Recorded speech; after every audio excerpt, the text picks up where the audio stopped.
Welcome back to the stream. How are we doing? Who we got here? We got NPC World. Who else we got here? I gotta refresh my chat. What happened to the chat? Let's see who said good morning this morning. We got William. We got Marina.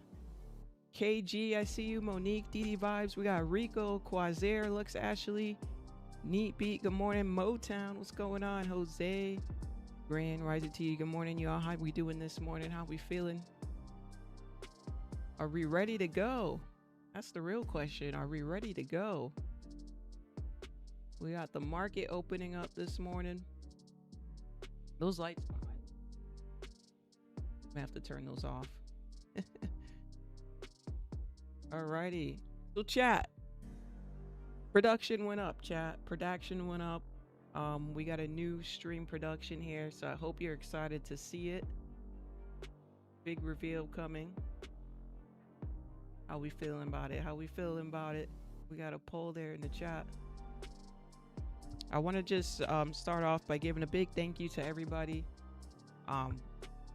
You guys have been incredible. You've been incredible in the chat. You've been showing up to the streams. You guys been liking the streams, all that good stuff. We got our members, right? So I just want to thank everybody because everybody contributes.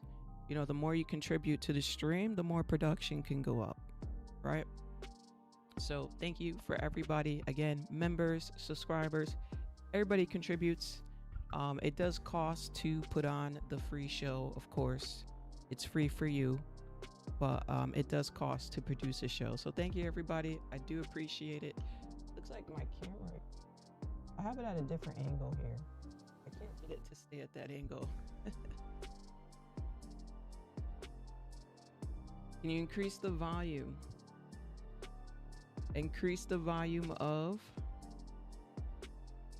What's too low, chat? Let me know in the chat. What's too low?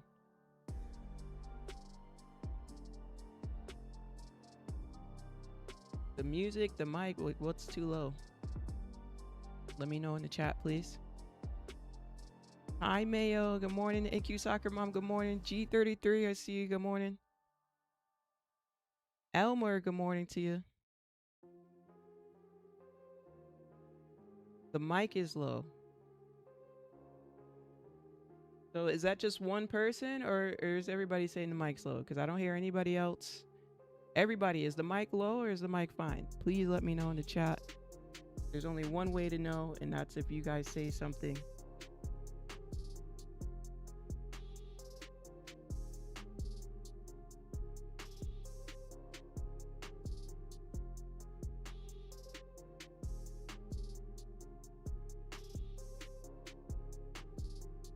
Mic is fine. Sounds good.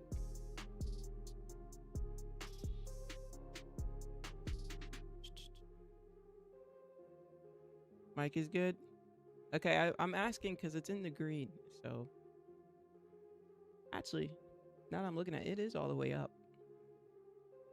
All right, awesome. Thank you guys. Alrighty, let's hop into our analysis. We have the market opening already opened at the first 5 minutes closed here. So let's get into our analysis.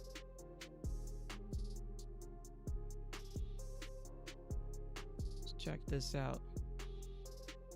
All right, we got a new daily candle here. Sitting on top of the mountain is what I like to call it, right? Because, you know, we drove back up, but, you know, on a lower time frame, we have a lot of resistance here. We kept retracing off of these resistances, and then last week we finally got above these resistances, and now we're just sitting here. All right, we're literally just sitting here at the peak of this mountain. We look above, we do have another resistance at 540, 520s, approximately 300 points above. Not enough information on the daily time frame to determine which way we're going. However, we can definitely take a look at our previously daily highs and lows, right? If you take a look here, when it comes to Friday's high, we had spiked above it, and now we're significantly below it, right? We're below it about 120 points. So that's super important. If we take a look at it on the 4 hour time frame, you're gonna see what I'm talking about, right? We got above Friday's high, and now we're back below it, right? So essentially we're ranging, yes. But if we do continue to see price push down, we can look to the left here and we can look at this candle right here as a fill. But before we look at this candle as a fill, if we continue pushing down, we do have this support coming up right here. It's about 90 points away. Let's take a look at that on the 1 hour just to give you a little bit more detail here. Like I said, we have this support that's about 90 points away. We continue pushing to the downside today. So it's going to be interesting to see which way price wants to fall. And again, like I said, we got this big candle after the support if we continue pushing down. Sounds good, chat? Sounds good? Let me get a 111 in the chat if it sounds good. Let me get a 111 in the chat. You're ready for the daily affirmation.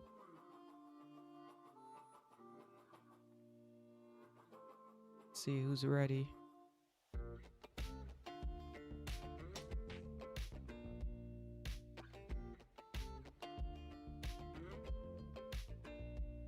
I'm gonna keep it on this time frame here on the 5 minute, and we're gonna be zoomed in. All right, daily affirmation for today, Monday morning.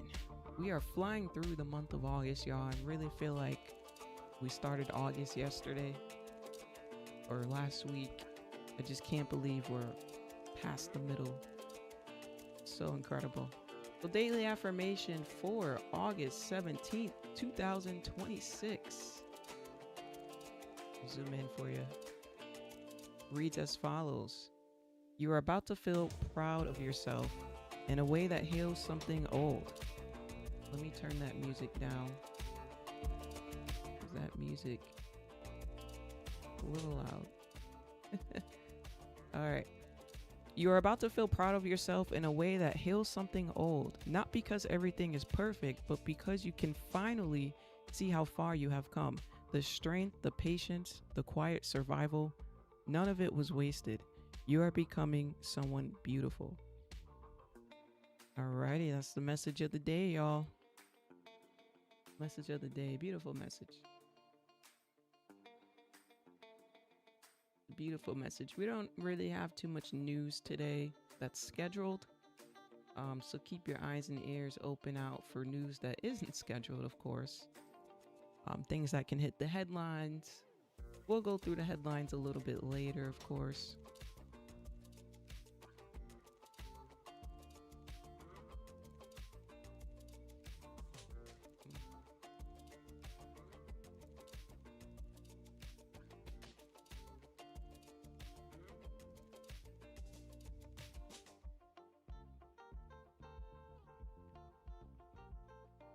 Zoomed in here.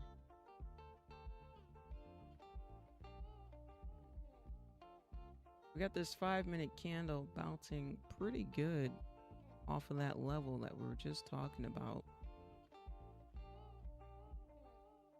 Right, we're bouncing off pretty good off of this support level I drew here at 169. It is looking a bit heavy. Measure the length of this candle. It's about 63 points.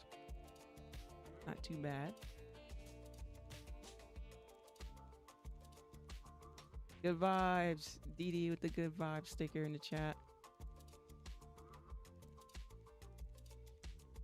Mr. Insane Lock, grand rising to you.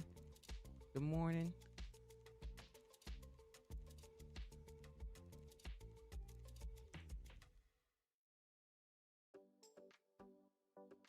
See here.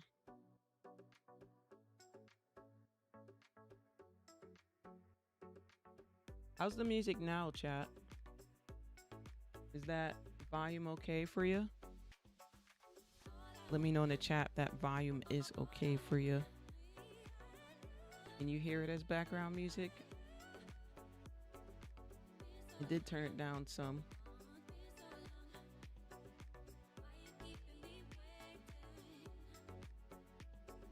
Whoa, look at this 5-minute candle now. Music's okay, perfect. It's ancient lens? Yeah, but that's not what your name says. That's not what your name says.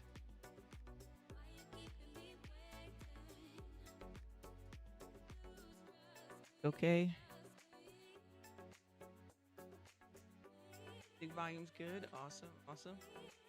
Look at this rejection we had here. I'm going to go on the 1 minute to show you. Every time we get up in this area, we're getting these strong rejections, right? Just can't seem to get above 230s. Reject, reject, reject, reject.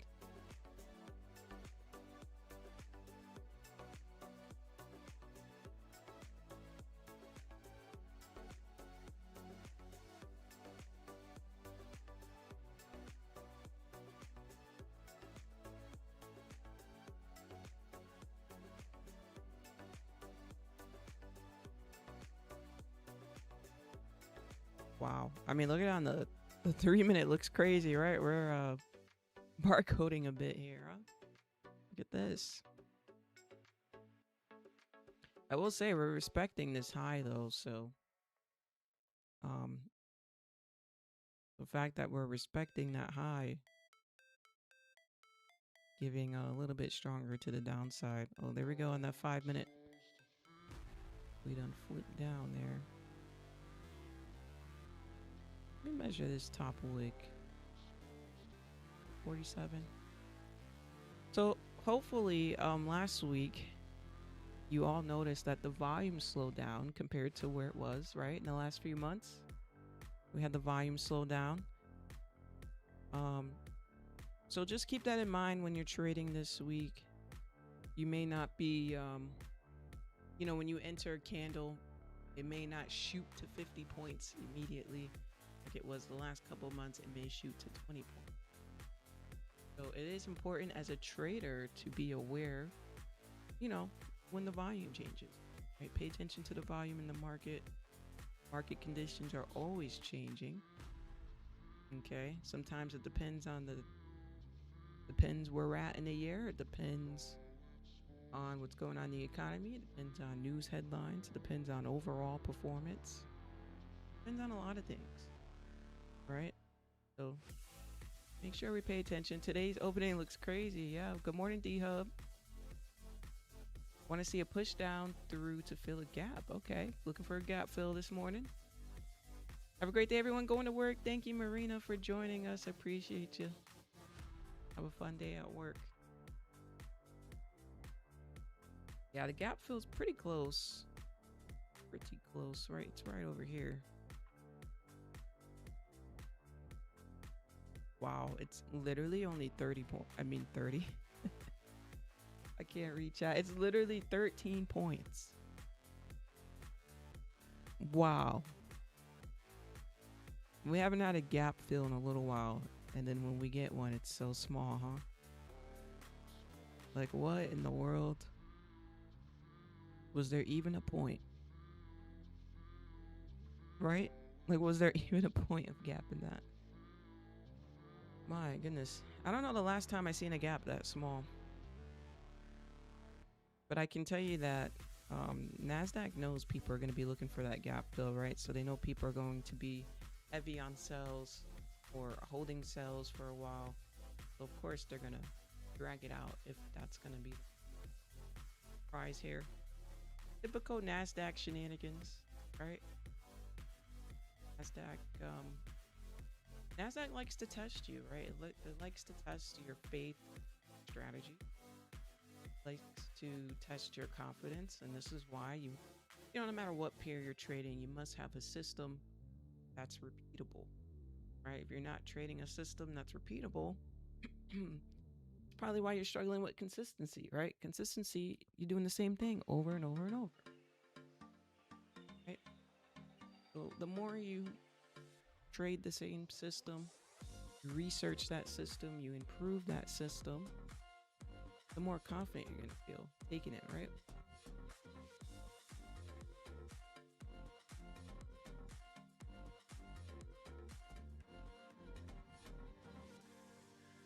I see a yes in the chat. See a yes.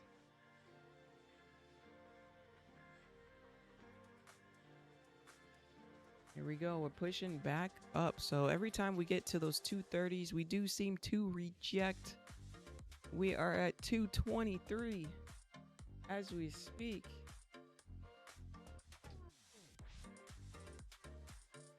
$223, $225, $226. Will we get past the 230s here? $227, $228. We're getting there. $225. The interesting closure, right? We're down here consolidating. Now we're closing above that consolidation. We took out the previous low as well. We got the new 10 o'clock hour candle coming up in 10 minutes, mind you. So we got about 2 more 5-minute candles to go this morning.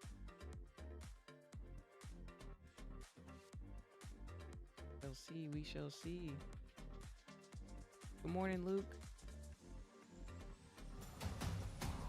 So chat, let me know in the chat, what are we drinking this morning, chat? What are we drinking while we're watching these markets? Are we drinking water?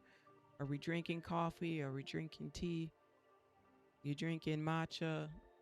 Drinking a latte? What you got this morning? You got orange juice, apple juice, chocolate milk, white milk, mimosas. What are we drinking this morning? What's our Monday morning drink today? Let me see something in the chat. Water and coffee. Water. Coffee, I don't sleep. Wait, what do you mean you don't sleep? What's going on with that sleep schedule? Apple juice, okay. You know what's funny? I don't know the last time I've had apple juice. In fact, I'm pretty sure I didn't have any apple juice this year. What are we in, August? Wow, it's been a long time since I had apple juice. Crazy. I got a carbonated water. I already had my 2 morning coffees. 2 morning coffees. Wow, okay. Coffee, also water. Lemon juice. Different. Is that hot or cold lemon juice? Or is it room temperature? Add some water. Nice. Same here. I'm with the water this morning. But we got past the 230s, y'all. We are headed up here. I'm just waiting for 10 o'clock. Breaking out of this range here. We got about 8 minutes till 10 as we break out of this range. Nasty this morning, NASDAQ, huh?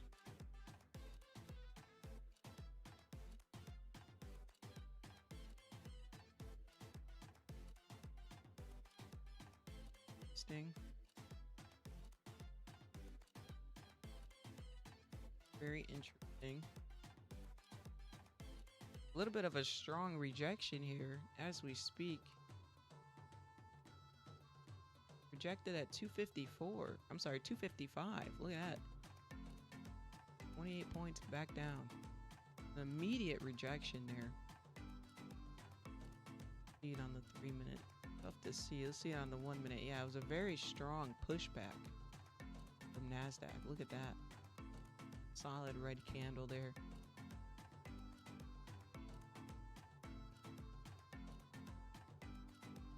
There's people buying this, selling this. Sure, it's probably a little bit equal now as far as buyers, sellers go. I don't blame them though. I mean, it looks like there's some small scalps in there, right? If you scalp this up for about 50 points, could be a little something in there. All depends on your strategy, right? People might have caught this little 50-point bounce.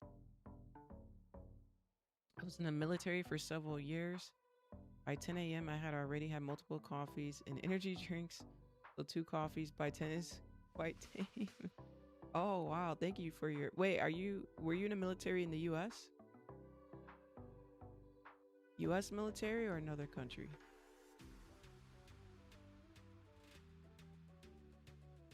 Energy drinks. Energy drinks are pretty popular now, huh? Well, I guess they always been popular, huh? Oh, Canada. Okay. Yeah, I could see why you would need the energy. Sure.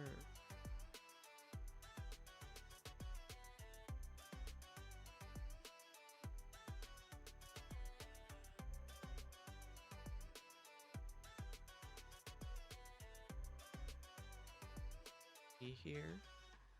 I got our 15-minute candle chat. We take a look at the first one for 9:30, and then take a look at the next one here for 9:45. Goodness.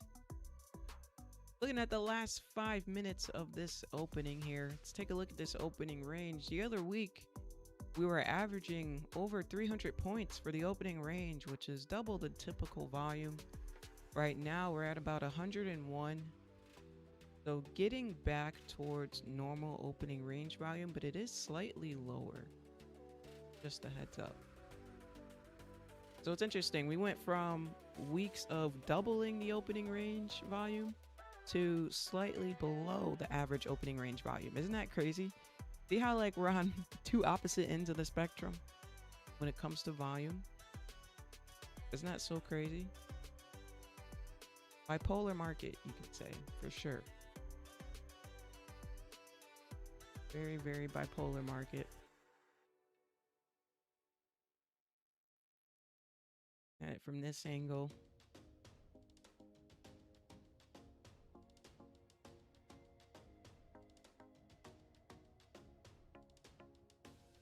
Again, this is going to be the last 5-minute candle. Till 10 o'clock comes to greet us here.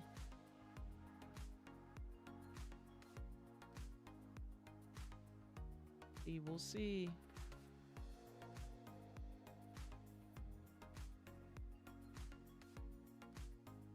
Hi, Hobby. Good morning to you. How you doing?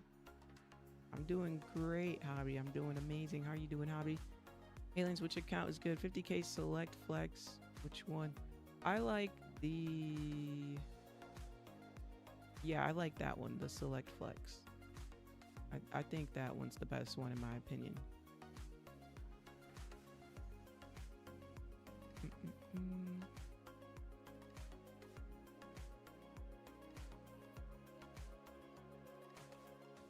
Random question. One of your streams last week, you're 2 candlesticks ahead of me. Today you're 2 candlesticks behind me. How does that happen? Yeah, so I don't know if you remember last week, but I know the chat answered you too, and I answered you.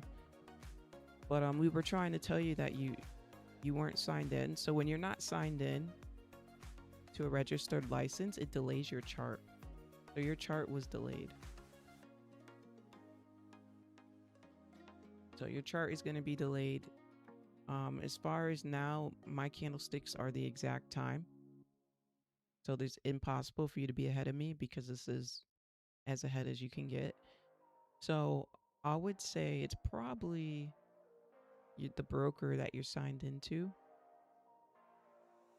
I don't know if you're looking at the time. Maybe you're looking at the prices. You're probably looking at the prices and thinking that I'm ahead.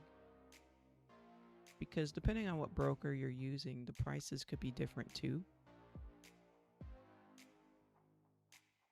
But yeah, you have to have like a active trading license for the CME, the CBOT, you know, all that good stuff to get the real accurate time. So you can purchase one, you know, and pay monthly with the broker you're with, or if you're trading with a prop firm, you get a free license. You know, you get a free license with the prop firm. So just make sure that you're signed in, double check. Yeah, you need the data feed. Yep. Yeah, so for those switching over to futures, I know it's super annoying, but you do have to pay for that data. If you want real-time data, you got to pay for it.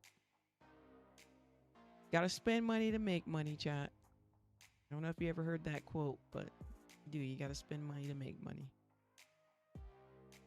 All right, if you want to open up a pizza shop before you make any money, you got to open up the shop, right? You got to invest your money. You got to spend that money, right?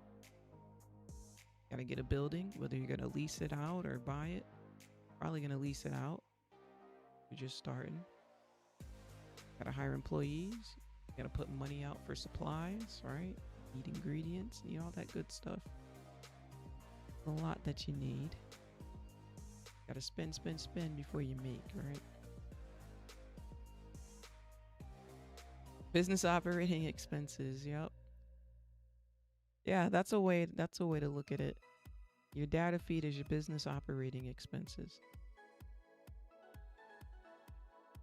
But yeah, I mean, once you create a business for your trading, and I don't recommend you do that till you're making a certain amount of money. You can offset your fees, the fees you pay for prop firms, and put that under business expenses. Fees you pay for data, the supplies. Maybe you upgraded to a new keyboard. Maybe you upgraded your monitor. Maybe you upgraded your computer, with your payout. All those things can be considered equipment for your business. So those expenses, you can write all those expenses off. And essentially what that does is it lowers your tax bill for you, which is super nice. Like you can go from, let's say you just claim your trading income, right? I'm just going to give you a broad example, just a real broad example without too many details.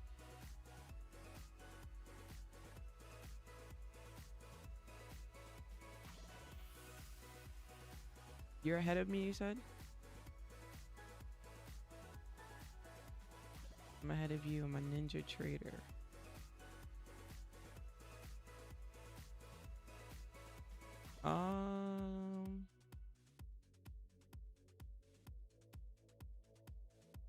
You're ahead of me also, and you're a ninja trader. Wait, hold on. It's gotta be impossible. Hold on.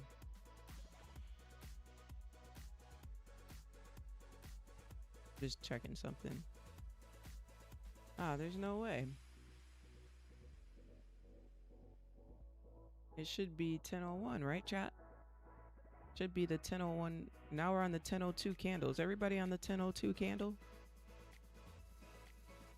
Are y'all trolling me? I think y'all trying to troll me. All right. Back to what I was saying. What was I saying, chat? Oh, taxes. I was giving you guys a broad example. 5-second delay in YouTube. Ain't no way. Y'all can't be serious.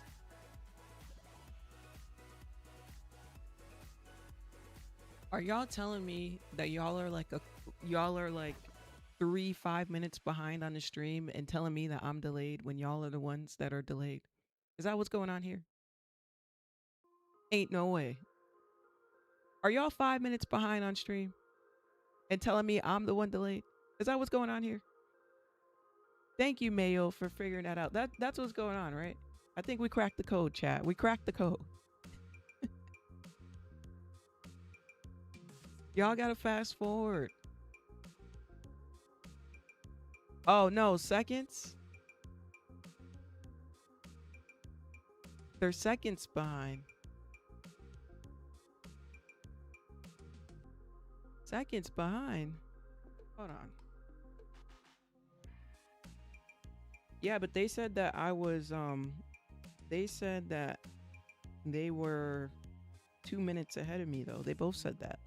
They said 2 minutes ahead of me. Like their candles, which is literally impossible. Oh, you guys are throwing my head through a loop now. Like, how are you 2 minutes ahead of me? See what I'm saying? So they gotta be delayed on the stream, you see? If they're 2 minutes behind on stream and then they're watching me, then that's why it looks like I'm 2 minutes behind them. You know what I mean, chat? So chat, I do know there is a new like YouTube glitch because I've experienced it the other day when I watched the stream, where sometimes when you click on the stream, Sometimes when you click on the stream, it does start you a couple minutes back. Not just a couple seconds, but for some people, it does start them a couple minutes back. Why? I don't know. I don't know why. So just double check. Yeah. TradingViews been lagging since Friday. TradingViews been lagging. Maybe it's lagging. It's a possibility that your TradingView could be lagging. I only say that because I have experienced the lag in TradingView before, so I wouldn't put it past. It could be the server, it could be a little laggy today, but I can tell you we are at the exact second, at the exact time. We got the exact seconds here. Okay, back to my tax example chat. I'm gonna forget my example now. I was giving you guys like a simple example without too much detail. Okay, let's say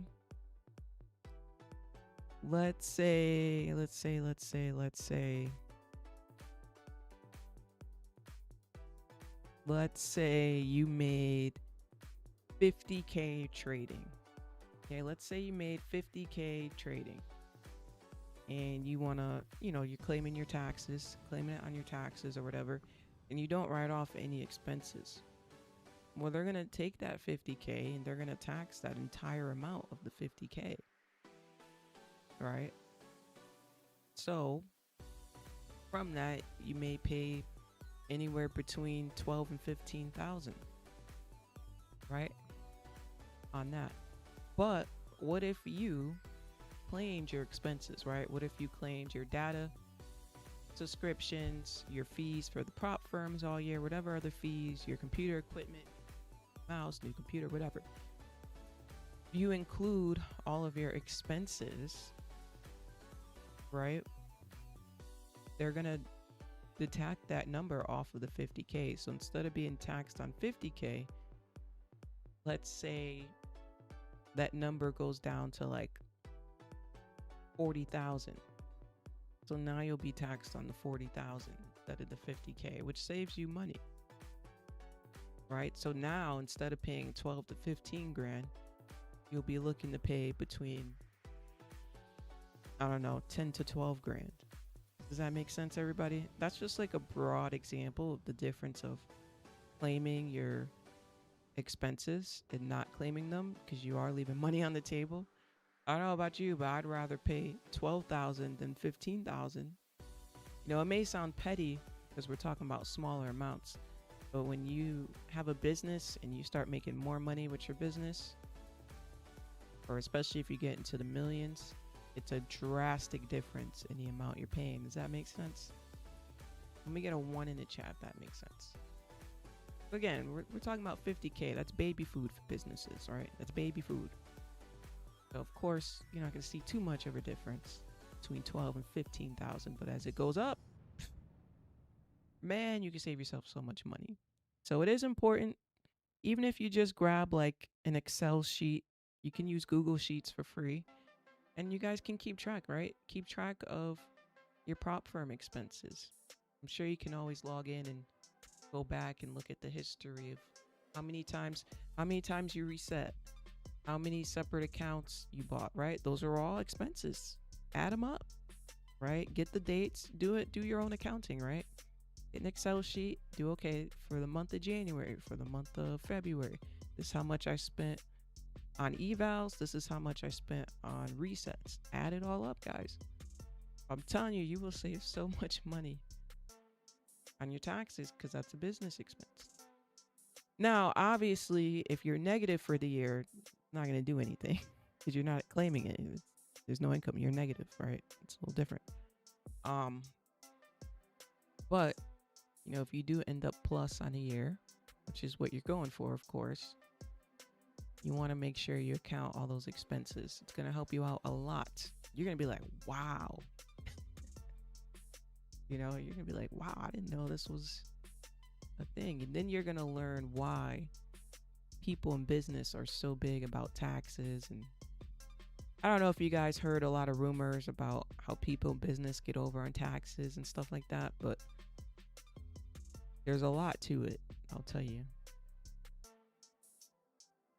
So that's just one big thing that you definitely want to use is your expense write-offs for sure. They need to be legit though. You can't be like, "Oh my god, I went to Chipotle for lunch and I'm writing off my Chipotle lunch." I mean, you can. There's ways to do it, but you know what I mean. Don't just do that if that has nothing to do with what you're doing. It depends. It depends how you're operating your business, you know. Some people operate their businesses strictly using their business account income for their for eating and for flights and for travel, right? For gas. They do, and you can do it that way if you want. They don't even use their personal card no more. Why do they do that? Because every time they swipe their card for food or gas, they write it off on the business. You can do that, but you gotta set it up that way, you know. But if you didn't set it up that way, don't be out here talking about, oh, I went to Chipotle's, oh, I went and got a coffee. You know what I mean? You know what I'm talking about, y'all. But yeah, a lot of people do that. You'll see a lot of even cars, right? A lot of people use their businesses to get the cars that they want. I see it all the time. I see these like cyber trucks and then people write their business on the side. And that's like a little loophole, right? If you get your car wrapped and you write your business on it, then it's through the business. It has nothing to do with you. You're not putting up any of your cash. You know, but you could do that too. Download the CVS, most prop firms. Oh yeah, yeah. There you go. Good morning, Wizzy. How's it going, Wizzy? Heard there's a way to put part of your rent and mortgage business expense if you work from home. Well, yes and no. Yes and no. Yes, there is, but yeah. Okay, yeah, there is. There is. But yeah, there's a way to do it for sure. But for you to do that, typically you can look this up because a lot of people have videos on it on YouTube and on Instagram and on TikTok. People make short clips about it. But that's presuming you financed your home through your business, right? So like you're not the owner of your home, but your business is the owner of your home. There's different ways to do it. But yeah, there's ways you can put your rent down too. Also, oh, internet bill, right? You need internet to trade, right? You got to connect to the internet, right? So you can put your internet bill down. Also, once you get your business going, you can take the internet bill away from your personal expenses and just pay the internet bill with your business. One less bill for you. Well, you're just transferring it over, but you get what I'm saying, right? There's ways to do it, but you have to understand that to do all these things, you need to be consistent, right? You need to have consistent money pouring into that business account. There are rules and parameters. And you can look up your local bank. Like, hey, if I open up a business account, just go on the bank's website. They have it up there, information on the requirements for business accounts and the rules.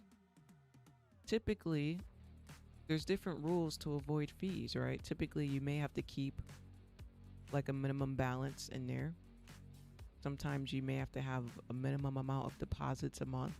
Now, every bank is different, so you'll have to do your research. But like I said, if you're not consistently making money and depositing money in that account, well, things are going to go backwards for you, right? So, you want to create a business when you are consistently withdrawing profits. Just like any other business outside of day trading, you're consistently getting a check, right? You're consistently making some type of money and you open your business account, right? It's not, oh, this is a one-time deposit. That's not how it works. You know?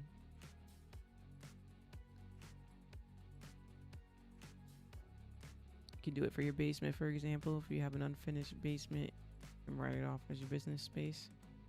Yeah, absolutely. Yeah, like I said, it's all in how you set it up and all in how you do it. There's so many different, there's just so many different things you can do, literally. So many different things.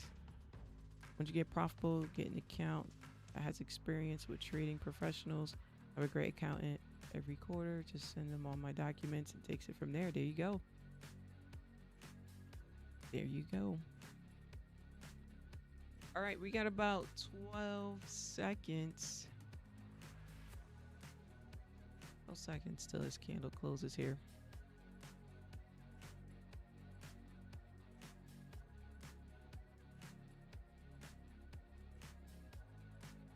Alrighty, we are just chopping up in this range today. Like I said, the opening volume is a little bit below the average volume. So, of course, you know, opening volume literally typically gives you a little telltale sign, right? That the volume wasn't going to be too nice today. So we got a little hint in the morning, as we talked about. Doesn't look like we're holding buyers or sells for too long in either direction here. A little annoying, huh? How often do you setups come per week? It depends on the week. Depends on the week. If you want to take June and July, well, I'll tell you for the day because the week is a little different. But if we're talking June, July, my setups were about 4 to 5 times a day. 4 to 5 times a day. That's for the whole day. If we're talking August, it's been nowhere near that. Right? Nowhere near. So, yeah, very drastic change for sure. That's okay.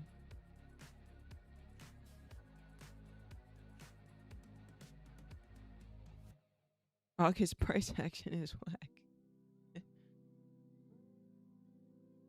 You know, the big sharks are on vacation. Okay.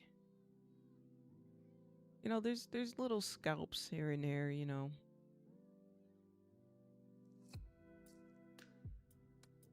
Just waiting to see if I really like something. I'm thinking more towards the downside because we keep respecting that ultimate high we created at 9:30. We just keep respecting that high, so I'm more towards the downside.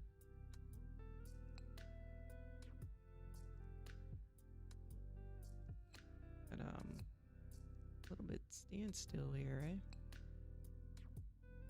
Just a little bit. The high I'm talking about is this one. Right, we're respecting this high, even though we came all the way up. Still respecting that high, so I'm more towards the downside.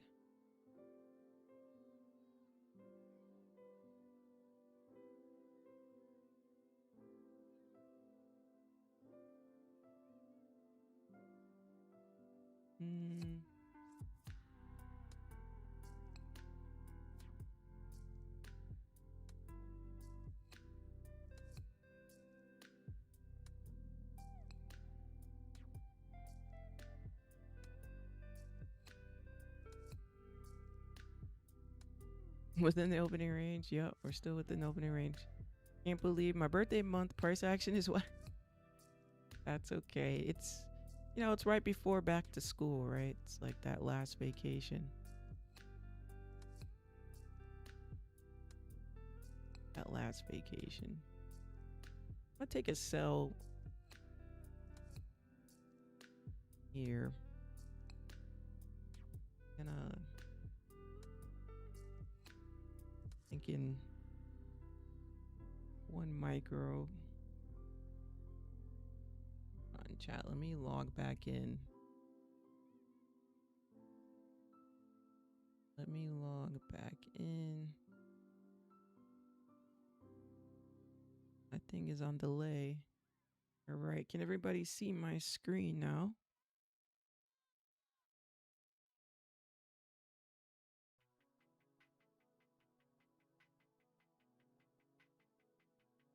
We'll add one more contract.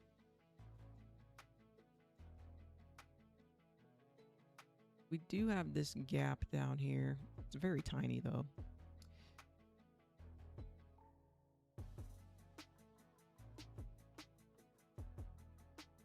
Very, very tiny.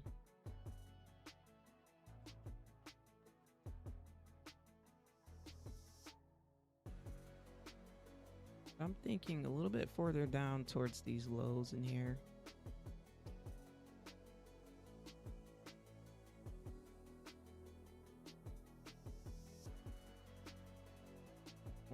Kind of like a 1-to-1.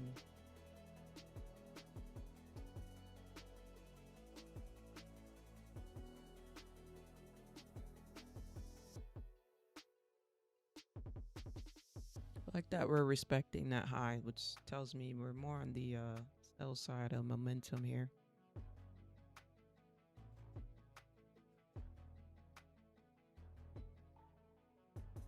So chat, how we feeling this morning? Everybody's feeling great. We want to make sure we're smiling this morning. I know Monday's been a little let's make sure we're smiling this morning though. Let's get those smiles going, chat. Get them going. Let's get them going.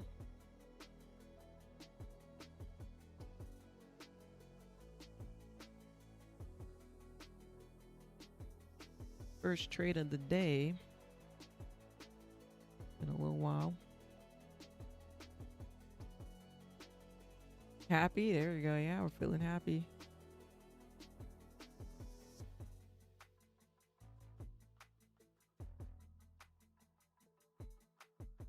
Have some lotto money set aside to short when Wash speaks. When he speaks. At the Jackson Hole in a couple weeks. We haven't, okay. We haven't retested some of the EMAs.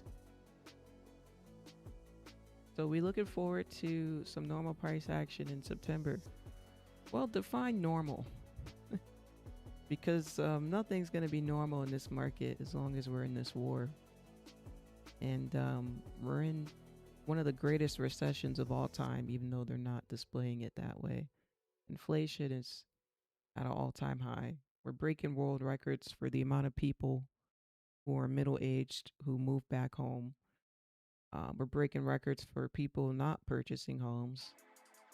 In fact, if you have any friends who work at a bank, or if you work at a bank yourself, I'm sure you're very aware that this is a world record of the amount of people who are payments behind on their mortgage and on their rent. The reason why I bring that up is because everybody knows when it comes to rent and mortgage, no matter what's late, those are the first things always paid, no matter what. Like, you'll lose your car, the lights will turn out, whatever, the water gets shut off, electricity, but rent and mortgage is always paid, right? So for people to, have that many missed payments on rent and mortgage, we're at an all-time world record of that. It's really tough. Really, really tough, guys.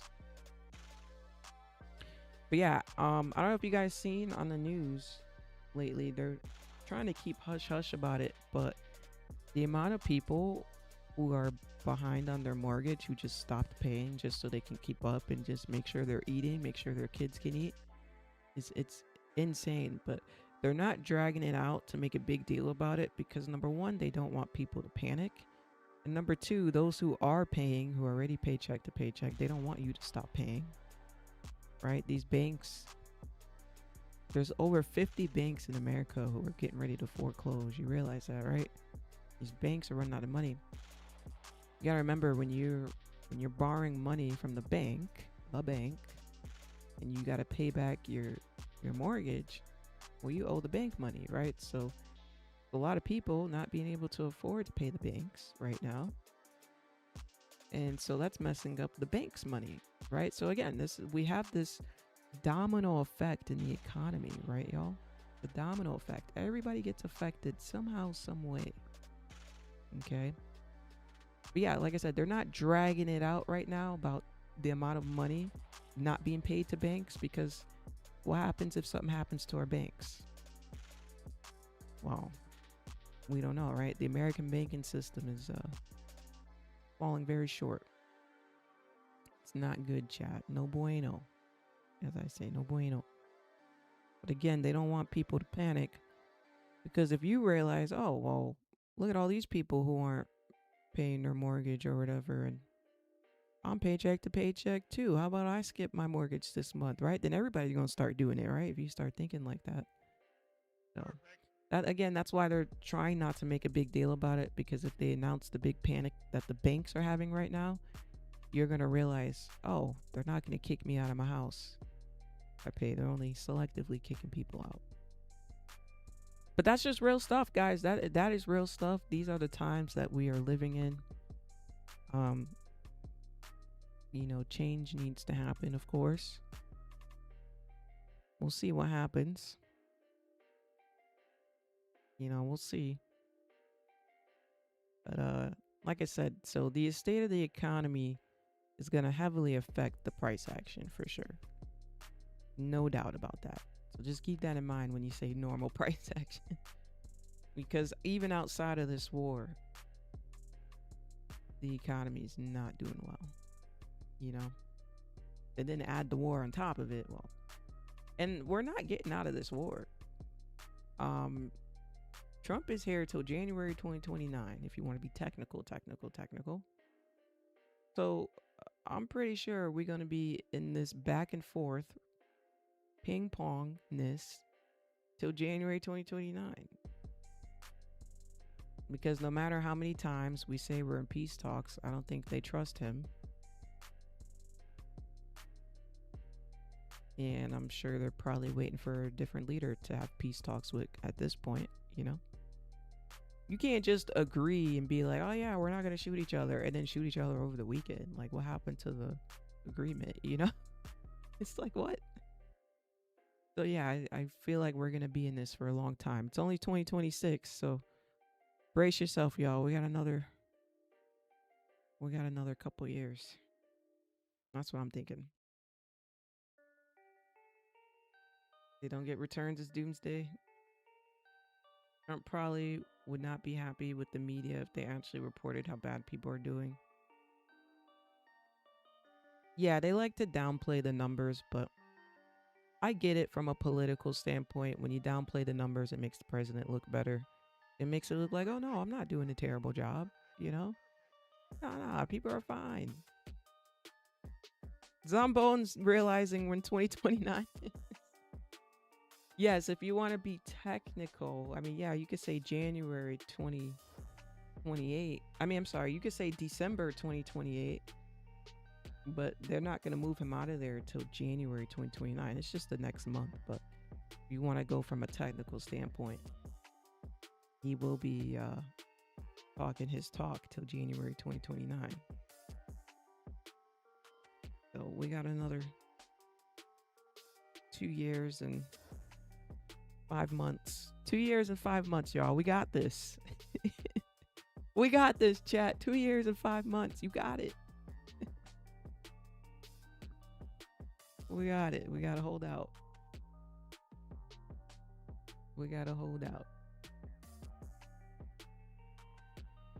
Alrighty, here we are chopping around the entry here. There we go, rejecting it. Just gonna be patient with this one. Volume is really slow today, so I'm expecting this to be slow. So no rush on this. No rush at all.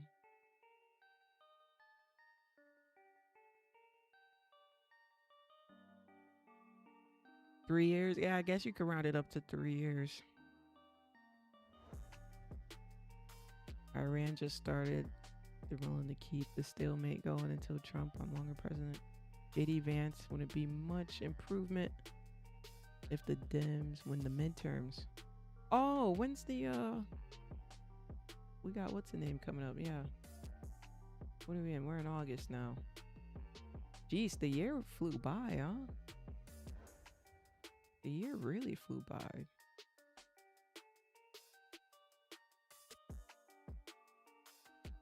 Yeah, they'll be voting soon. This war sounds like in book 1984, the war's on, now off, now on. Yeah, yeah, literally, yeah. It's on, now it's off, now it's on, now it's off. Giving you whiplash here. Straight whiplash. Alrighty, chat. While we're waiting here, you've all been very patient. Let's talk about.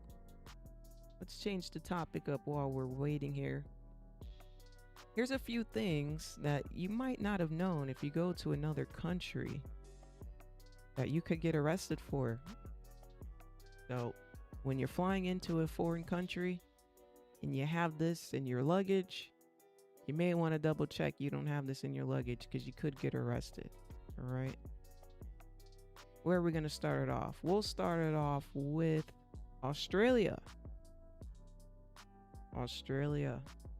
Apples. You cannot bring fresh apples into Australia because the country has some of the world's strictest biosecurity. They don't have things like fruit flies, like what we have here in the US. We got fruit flies. They don't have fruit flies or other things that we have. And they're trying to keep their atmosphere as clean as possible and less bugs as possible. So in order to do that, they do not allow you to bring in an apple from the outside.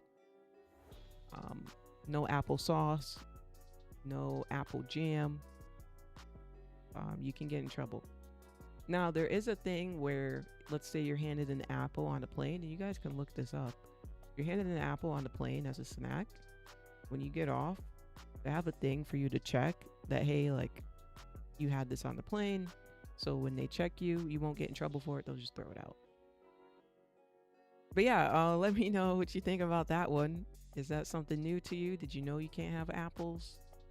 If you're flying into Australia, you can't have an apple in your bag. We got another cool one for you. Thailand. In Thailand, it's illegal to have 3 playing decks. You cannot have 120 cards because that would insinuate that you are gambling, which is against the law. So you are allowed to have 1 deck, but you cannot have 3 deck of cards. It's such an odd law because, like, why would you have 3? I'm just trying to figure out why somebody would have 3 deck of cards. You know what I mean? Why would you have 3 deck of cards? I'm just saying. Okay, here's another one while we're waiting here. Barbados. You cannot wear camouflage shorts. That's against the law there. It don't matter if you're just visiting. If their citizens have to follow that law, you need to abide by it as well. So anybody here planning a trip to Barbados, please do not bring camo. Don't do it. You may be like, Lens, well, why is that a law? Why didn't make the law? It's a law there because they believe only their military personnel should be able to wear camo. So if you're not military, you're not allowed to wear camo. It's been like that for decades. So just another reminder, make sure when you guys are visiting places to look up what you can and can't bring. Okay. And one more for you guys. It's the last one. Maybe something you didn't know. If you're traveling to Kenya, you cannot have a plastic shopping bag. All right. They banned those. Do you know why they banned those? This law is actually very sweet. It's actually for pollution, right? As you guys know, plastic bags, when they get into the ocean, sometimes they get stuck on animals. They can choke them. You know, it's very hazardous in the ocean. It's very dangerous. So shout out to them for looking out for the animals. All right. Those are just a few things there. Anybody learn something new? Kenya's your country. Oh, nice. Awesome. It's not safe. Oh, it's not safe to wear camo in Nigeria also. Oh, is it the same thing? They think you're in the military or something? Interesting.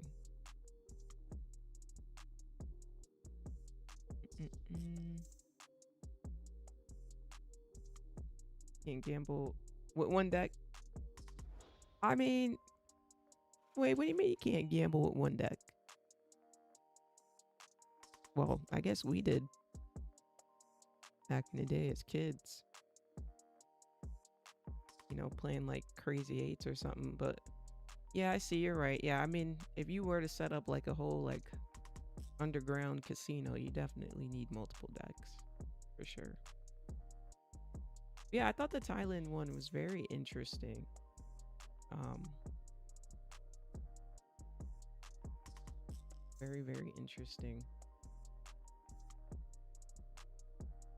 By the way, we got a new 30-minute candle, y'all. We are 5 minutes into it. Let's see if we can get a top wick, would be nice. The brand new 30-minute candle just started here. So it's got 25 minutes to go. So it's in its beginning stages. Think of a 5-minute candle, right? When it's in that 1 minute stage. Typically it looks a lot different by the end of the 5 minutes, right? So this is a 30-minute candle. Brand new. It just got started here. So we got quite some time. Quite some time for it to work its way around. Mind you, 30-minute candles made up of two 15-minute candles. So we got two 15-minute candles to work with here. And just keep that in mind. I'm going to look for my level here. If we push past this level, then cool. But I'm going to put a notification on. While we're talking about our topics.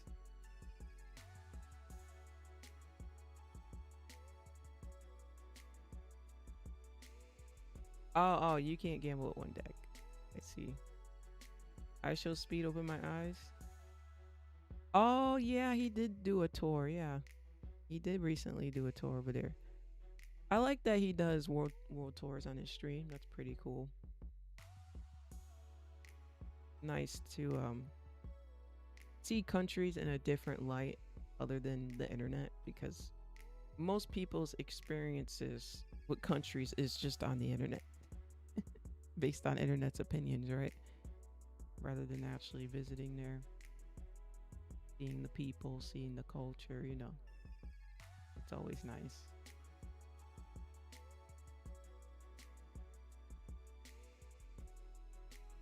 Okay, let's see. Let's see. So this one I'm gonna do quick, just because we want to keep the mood up. But rest in peace to the actress Hayden Panettiere. She was an incredible actress. She started as a kid. She was in a lot of things that I watched growing up. A lot of games, right? A lot of games I've played too, not just movies. She's not just featured in her own TV shows and movies, but even as a kid, she's in the background in Disney. She's in a lot of things. Nickelodeon, you name it. Started acting as a kid. If you grew up watching A Bug's Life, she played the voice of that baby ant. If you guys remember that. But yeah, she's in a lot of things. She's in a lot of things. I know most people know her from Bring It On. You may know her from the famous video game Until Dawn. A lot of people watched the show Nashville, but before Nashville, she was a star. She was in a lot of things. But yeah, just wanted to give a little small tribute to her, because I don't know if you guys know, the poor girl has been through a lot of traumatic abuse from a child to her ending years as an adult, and it's very sad. And she's known to be such a kind, genuine being. No matter how much money she's made, she's always treated staff. People talk about her on sets. Usually a lot of movie stars and actresses don't talk to the staff. They don't talk to the background actors. She was always known to check up on background actors, people who people would deem to be not important, check up on staff, and always make sure everybody's doing okay, always greeting people. But yeah, like I said, the poor girl has endured so much abuse even as a kid, her whole life, being a teen her whole life, abused, and then as an adult being abused, right, by her child's father. So it's very sad. I don't know the cause of death. I did recently see cardiac arrest, but I don't know. A lot of people are, it's rumored, people are rumoring that it's her on and off boyfriend who's previously been arrested multiple times for domestic abuse against her. So we don't actually know if he's involved or not. But man, she was young. She was 36, y'all. 36. What a legend. So just a reminder that life is short. And if there's somebody you haven't checked on in a while, just give them a little shout out. Just say, hey, how you doing? I haven't talked to you in a while. Just send that text. You've been thinking about texting someone and checking up on them. Even if you haven't talked to them in a year, send that text, y'all. They say overdose. Oh no. Yeah. It's really hard to see a kind, genuine soul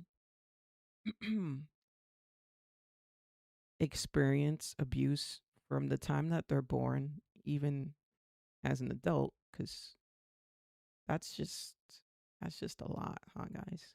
It's very sad. Very sad. People deal with things their own way, of course. And she did have a daughter, so she left behind her daughter. I think her daughter's like 11 years old, something like that. So yeah, that's really unfortunate. Like I said, people deal with abuse their own way, but if you were being abused from a child all the way through to a grown adult, you can imagine the mental health is tough, you know. But yeah, we'll give her a nice shout out. Let's see. Earnings this week. We do have quite a bit of earnings this week. There's just a few companies you may or may not recognize. Home Depot, we got DocGo, we got Mercury, we got Pony, we got Viking, we got Nordson. I thought Nordson was last week. TJ Maxx, Lowe's, Esther Lauder, those of you who like that in the beauty section, Target, a lot of big names, Ross, Walmart, Advanced Auto Parts, BJ's, a lot of names you probably heard of. Those earnings are coming up this week. Not too bad. I feel like last week names were a little bit more bigger.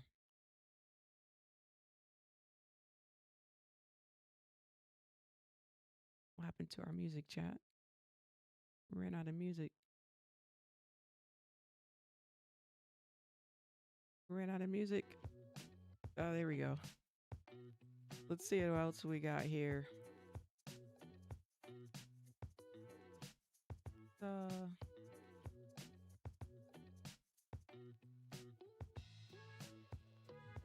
oh yeah, I don't know if you guys saw Amazon's new policy, but they recently changed their terms.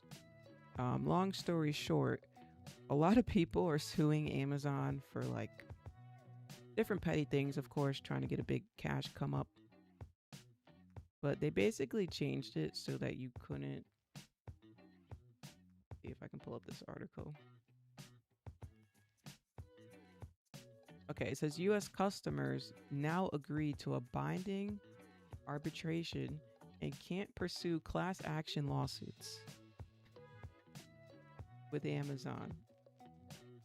Now, for those who don't know, with these class action lawsuits, what happens is Amazon has to cough up a lot in fees to support each individual lawsuit. That's a lot of money before we even figure out what's going on, okay? So they're losing a lot of money on these class action lawsuits. So the way they have it now is for people filing these type of lawsuits, they can kind of tackle them in a group. So let's say every 100 people that file, they're able to tackle it in a group. Every 50 people that file, they can tackle it in a group and pay a one-time fee for the group rather than pay that fee for each individual person. Okay, I won't go too deep into it, more on the law side, but we're basically letting people know that you can't just be filing these class action lawsuits against them all the time. I guess it's getting out of hand. Apparently it's getting out of hand. So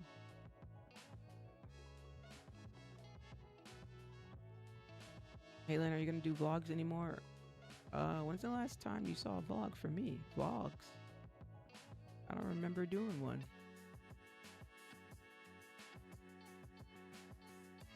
I don't honestly remember doing a vlog. I really don't.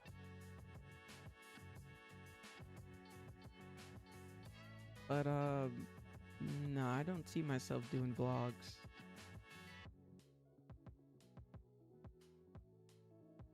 That's a lot of work in editing. That's a lot of work. No, no, no, no, no. You got a clone. Yeah, vlogs is a lot of work.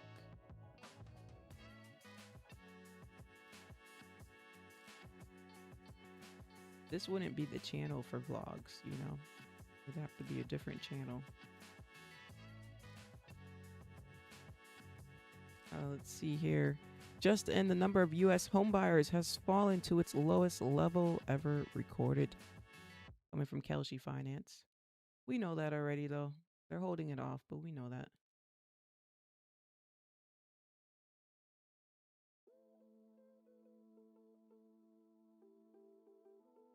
It says Americans are now tipping an average of 14% on takeout orders. I understand tipping someone who waits on your table, but I'm still not sure when picking your own food became a tipped service. Yeah, I mean, from a business standpoint, that's just so the business can get some extra cash. But yeah, I mean, this is ridiculous from a consumer standpoint. How we feel about it, chat?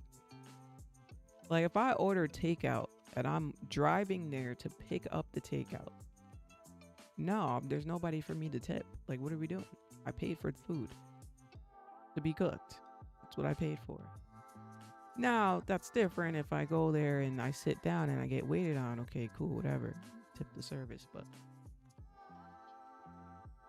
yeah, requiring people to tip on takeout orders is getting out of hand. I mean, even if you go to like Dunkin' or Starbucks or whatever, your local coffee place, when you go to pay, now they have this like tip thing, right? At the end, right? Or if you go to Dutch Bros, after you pay, what do they have at the end? A tip thing. I think that's just, honestly, a lot of these businesses are using the same app anyway, so it's just a part of the app. You know, you turn it on or off. Well, why not? As a business, why not turn it on though? You know, see what you can make. This is where my tip cap to future trades. You don't have to worry about that. Man, y'all be sitting in trades for a long time. Oh, yeah. Yeah, we do sit in trades. It depends on the day, right? Today's slower volume, so it's going to be a little slower. I mean, today we're just kind of sideways chopping it here.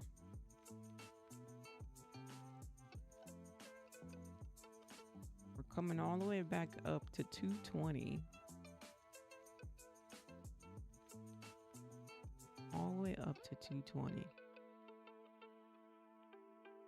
I like to see a rejection in the 20s or 30s. 20 or 30s, either one.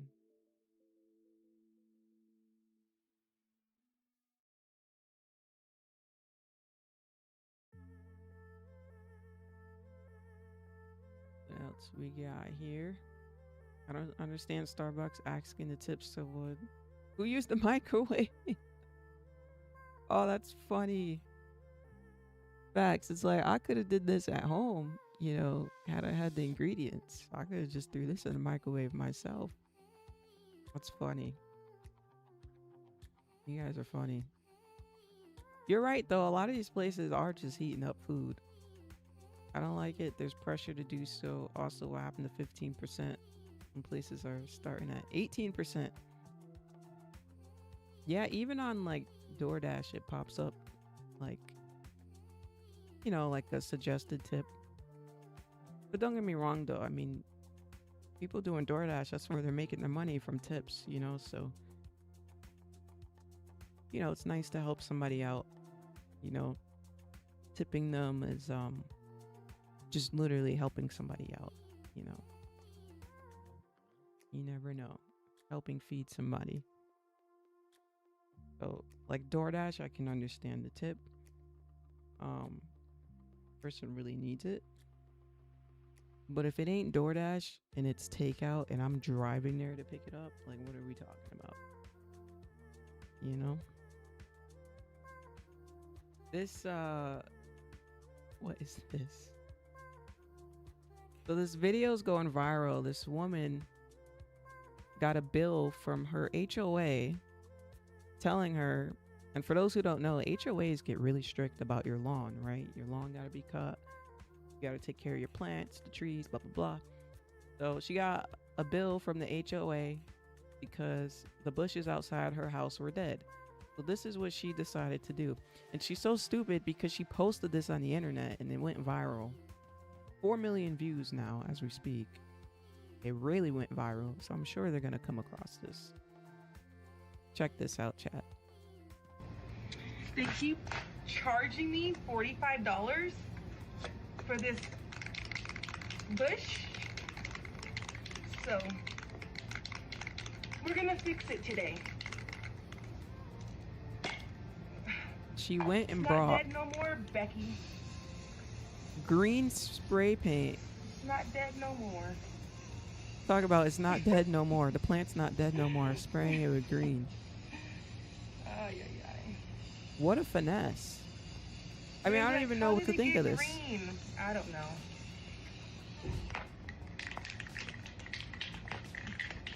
What? Is that a solution, chat? How y'all feel about that, chat? Is that a solution? Supposed to be taking care of your dead plants. And we just gonna go out and buy some spray paint? Is that hazardous to the plant? That gotta be hazardous, right? Well, I guess it's a bush, but I'm sure it's gotta be hazardous, right? This is hilarious. This is her getting out of that $45 fee. But it went viral, so now she's gonna get in trouble because you're literally on camera poisoning the ground. And it literally shows on camera. Not just that, but you recognize that you were billed $45, so you can't say you didn't get it or you didn't know. So that's played out in court.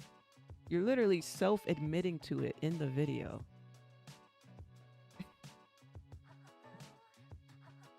People. Would have been a solution until she uploaded it online. Poison for the living plants. This is crazy. It's like, water your damn plants. Like, so sorry that you have to take care of the freaking earth. I'm so sorry that you have to take care of the planet you live on. Like, what? Holy. I hope she don't have no pets. Oh, we hope she don't have no pets. Hope she don't have no kids. With these solutions.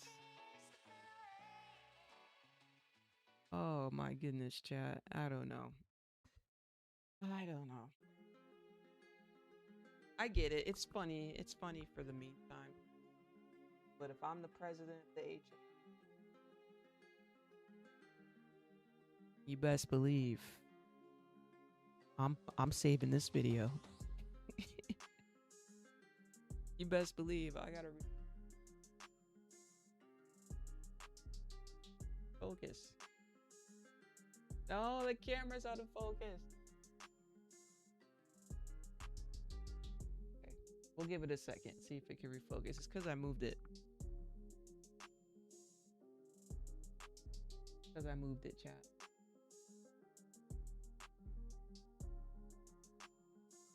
Not focusing correctly.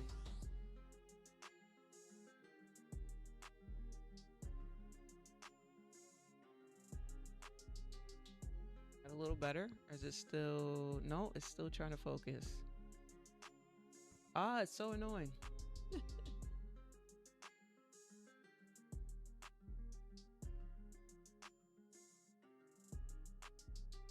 Camera focus.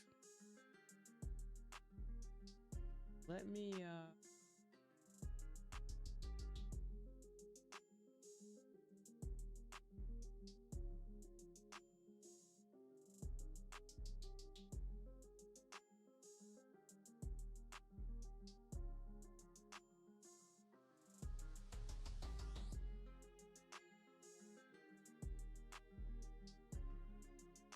thing still won't focus.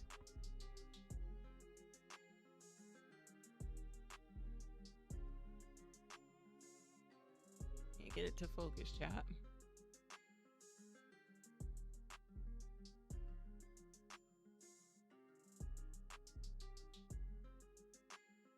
Try shutting it off and shutting it back on.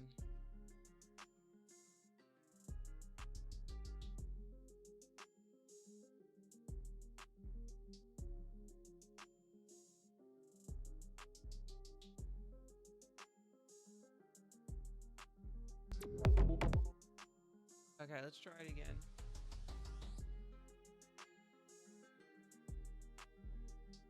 Okay, it already looks a little bit better. There we go, that's better.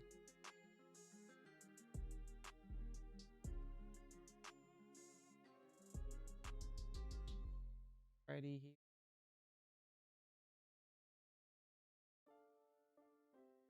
See too much prop firm news at all. Don't.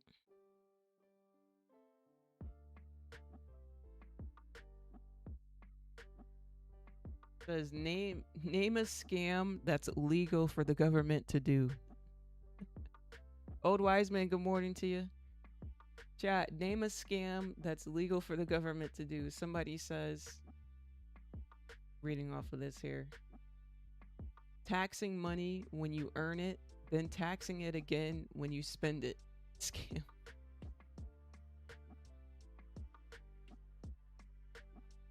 Low key, yeah. So you make money, it gets taxed.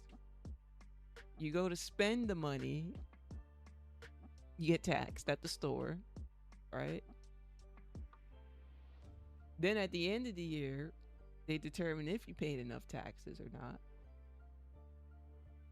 And we just stuck in a tax loop. It tax.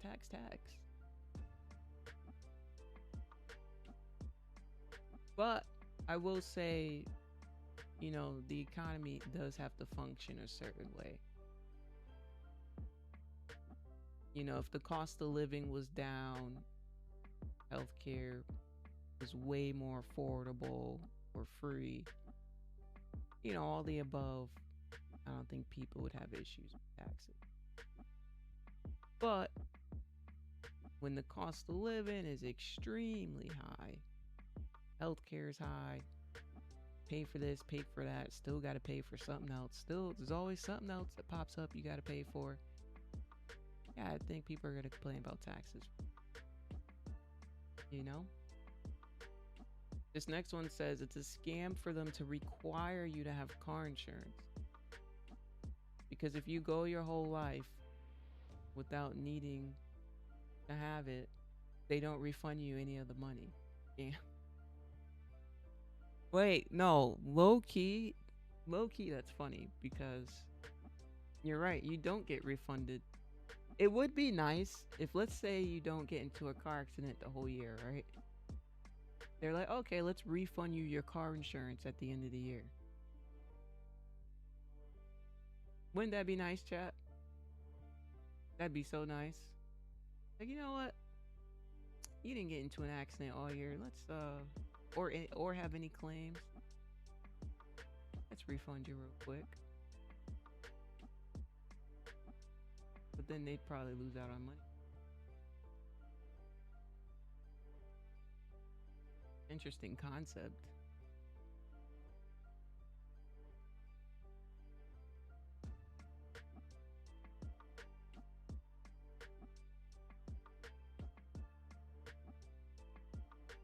Banking system.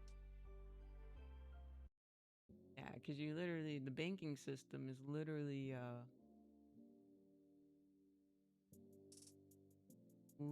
sending you fees. Just ridiculous.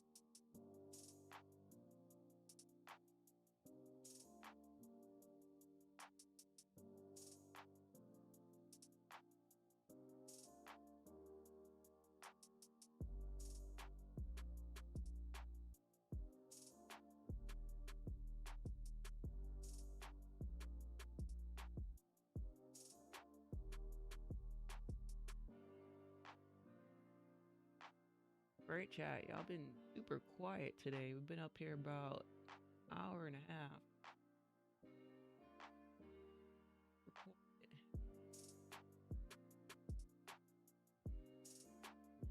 Today.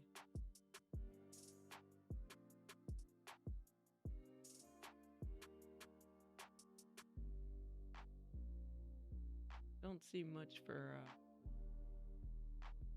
yeah, I really don't see too much prop firm news at all. Quiet week so far. And over the weekend it was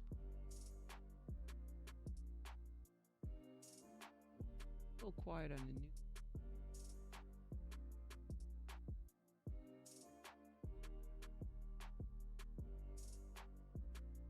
What's messed up is if you get in a car accident that isn't your fault and the other person doesn't have insurance. Ooh, yes. Yes. You are correct, yeah. The other person doesn't have insurance and then yours goes up, right? Wait, that's a good point. It's a good point that your car insurance goes up when you have a claim, but then it's like, isn't the point of me paying for the insurance is so you can cover it, and now you're gonna raise how much I pay you? Like, what? Think about it, chat. You could go 5 years, no claims, no car accidents, no nothing. 5 years straight, 60 months straight. And the one moment you need a small claim, they're like, oh, you got to pay us more money. And it's like, have I not been paying y'all for 5 years? Why are you raising how much I have to pay you a month? I damn sure done paid for this already within the last 5 years, right? That is a scam. That's a tough scam. Raising the amount just to that's just crazy. Whoa. I just found something crazy. I don't know how true it is, but there's screenshots. I guess we got a little prop firm drama. Is this true? Okay, stopped out of this trade here. Yes, you have to pay extra, have the coverage for them to take care of you. Look at this. Let me bookmark this. I can pull it up. Is this true? Sorry, y'all. I just read. Okay. So this person's claiming, this is last week, that they made over 100K in the Top Step. You know how Top Step released the 250K thing last week again? The 250K eval. So they're taking the eval last week. They bought it. They made 100K and they failed the challenge the same day. And it says they may have the world record. They're saying that they got the world record of making the most money in an eval and failing that eval the same day. And he did say he was up 100K and he took a screenshot when he was up 100K. He decided to keep trading and he ended up losing that money. He hit the maximum loss limit. What? I ain't gonna lie, that is your fault all the way, but I know you're taking ownership of it. But what? Chat. Making 100K in your eval in the same day, losing all of it and hitting your... I don't know what to say. He's right. He got to have the world record. I don't think anybody's been up 100K in an eval and failed it the same day. I don't... He must have the world record. You can't make this stuff up. Wow. But yeah, he's got a screenshot to show everybody that it's true. He actually did it and he... Wow. That it's not for engagement. This was last Friday.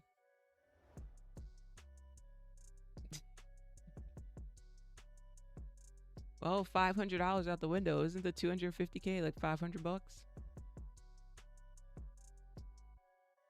What position size did you have to make the 100K? All of it was 25 lots.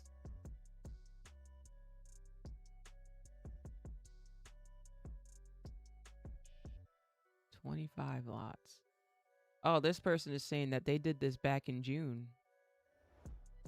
Oh, it does show, yep, P&L above 100, and they brought it all the way back down to 20K.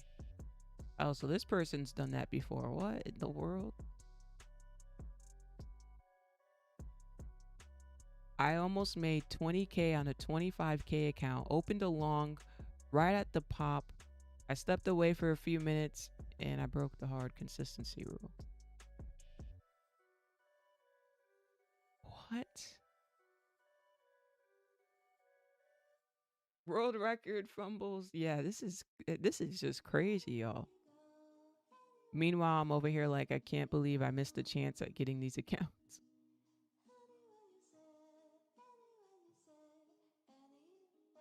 I always saw something like this would happen to someone.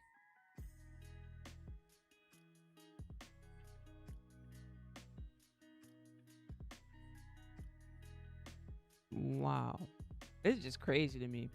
My homie made 300K on a 150K eval and failed. He wins. Okay, maybe that's the world record. 300K on an eval and failing. Oh. So now everybody's posting their records. This person made 252,000 and lost most of that money, went all the way back down to $50,900. So basically on a 50K account, they made 200K and change and lost it. Did he say today too? Oh my goodness. Wow. This is crazy, chat. But then again, I mean, like I always tell you guys, when you guys are looking at these big numbers people are doing, they're all using really big sizes. I mean, easy come, easy go, right? As easy as it is to make it is as easy as it is to lose it, as they always say. They're not my words, but those are famous quotes that you should stand by because it is true. If it's as easy as it is to make it, easy as it is to lose it. Jeez.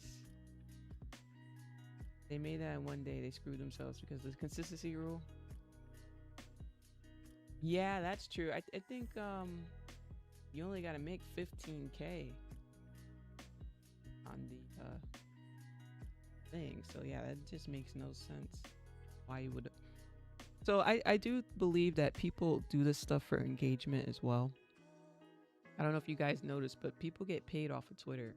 And this person got 40K views. So you guys gotta understand, all these influencers, especially the ones who don't trade on live, you understand they're making thousands of dollars for this engagement, right?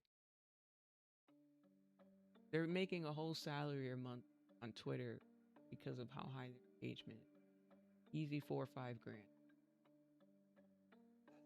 So it's nice and easy to just say, oh, I spent 500 on this eval, but let me see if I can run it up and get a nice screenshot. Like at that point in time, you guys gotta understand it's all about content. It's not even about passing the eval. It's just about content and getting that engagement. Which is unfortunate, but that's where we are, right? That's due to the day trading crowd. The day trading crowd has always, the entire day trading industry on the internet has always rewarded traders who are here for engagement. It's never rewarded traders who actually trade. Never in the history of time. It's not like that in other industries. Like in the gaming industry, yes, it rewards people who aren't good at games, but they're entertaining.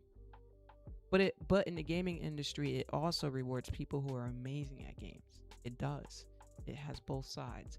But in day trading industry, it does not have both sides at all. It does not. It doesn't.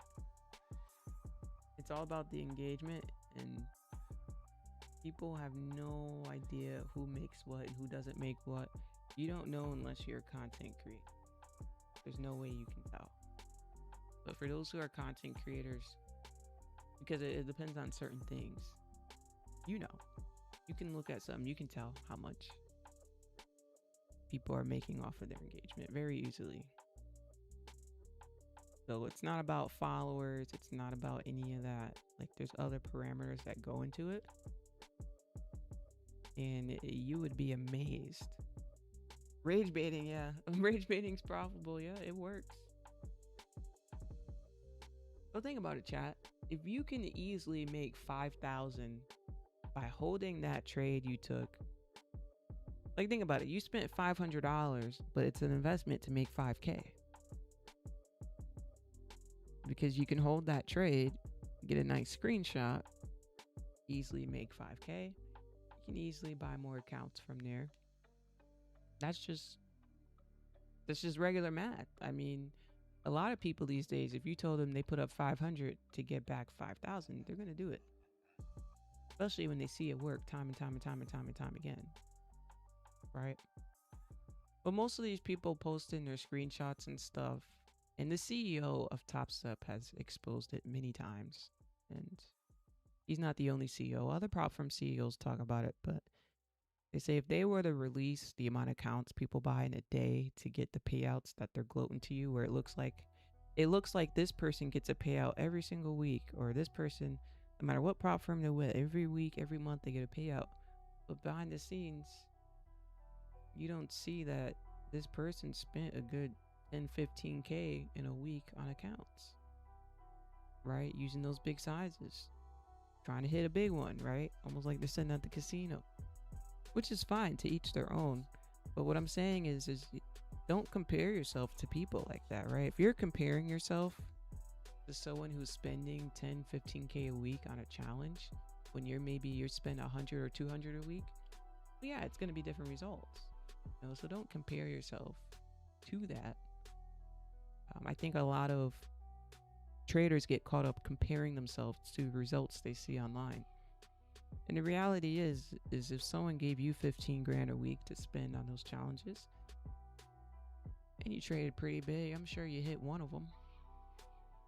I mean, probability wise, right? You get what I mean, chat? So remember, you're in this race by yourself. You're not in this race racing against anybody but yourself. Just focus on trading the best you can, you know.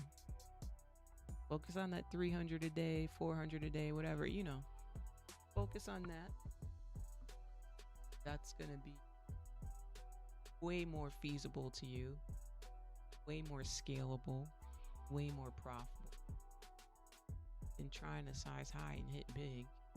Because before you know it, I mean, aren't you getting tired of buying challenges? Don't you just want to be in a challenge? You know?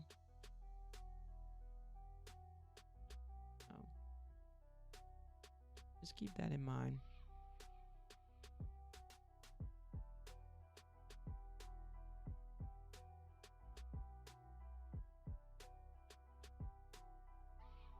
Also, chat, I'm no longer posting stream summaries. I'm gonna do maybe like a summary for the week, like at the end of the week, because that way, you know, it gets people to watch the streams. If you want to know what happened, you gotta watch the stream. And I don't see anybody else doing stream summaries. I've been doing stream summaries for all these years. I don't see anybody else posting daily stream summaries. So it must not be something that's required.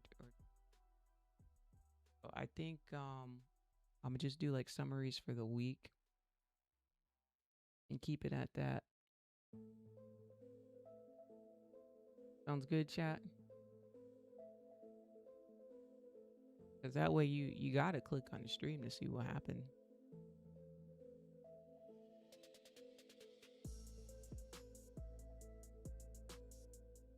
Try it that way.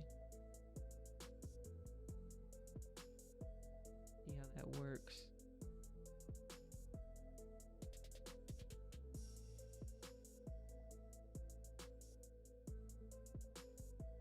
Are still in the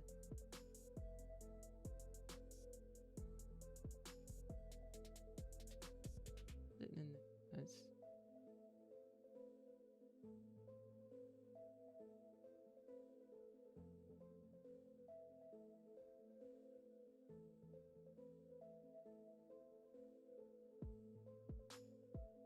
Ideal markets. Sounds good. Awesome.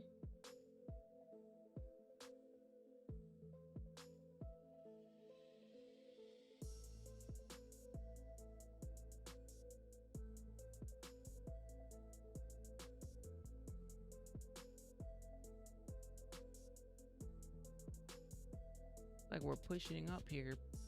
Be pretty good.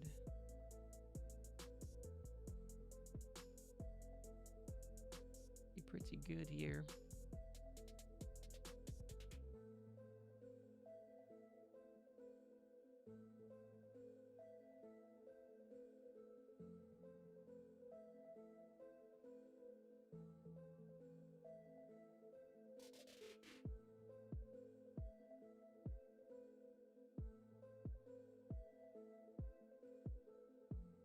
We never filled the gap. Um, for us to fill the gap, um, bounce.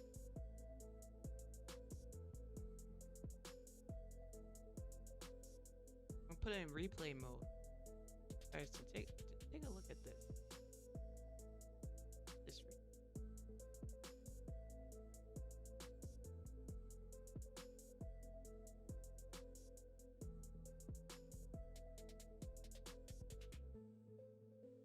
crazy.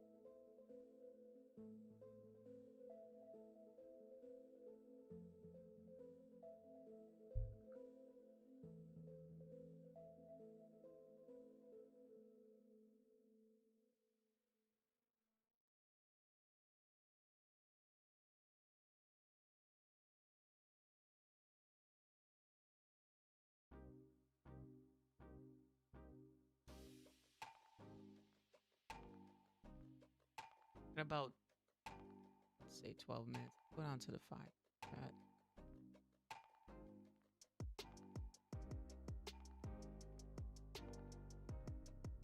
All right, 5-minute candle's gonna close. We got about 2 minutes and 33 seconds.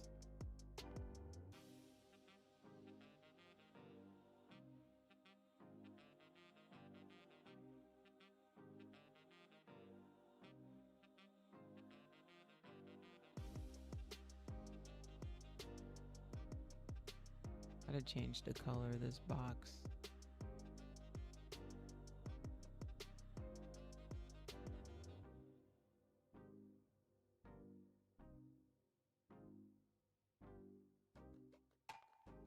Did it change?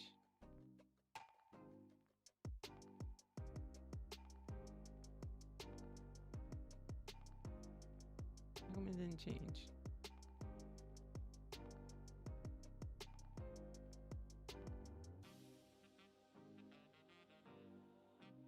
Tradingviews is lagging today, like y'all said earlier. Watching an interview with the CEO of Take Profit Trader, that one of the biggest mistakes a person can make, seeking perfection. Yeah, day trading is definitely, if not one of the furthest things from perfection. Like, there's a lot of professional things you can do, and this one is by far further away from perfection. Yeah, if you're a perfectionist, you're definitely gonna struggle with this, because this is a career that is about adjusting, and it's a business.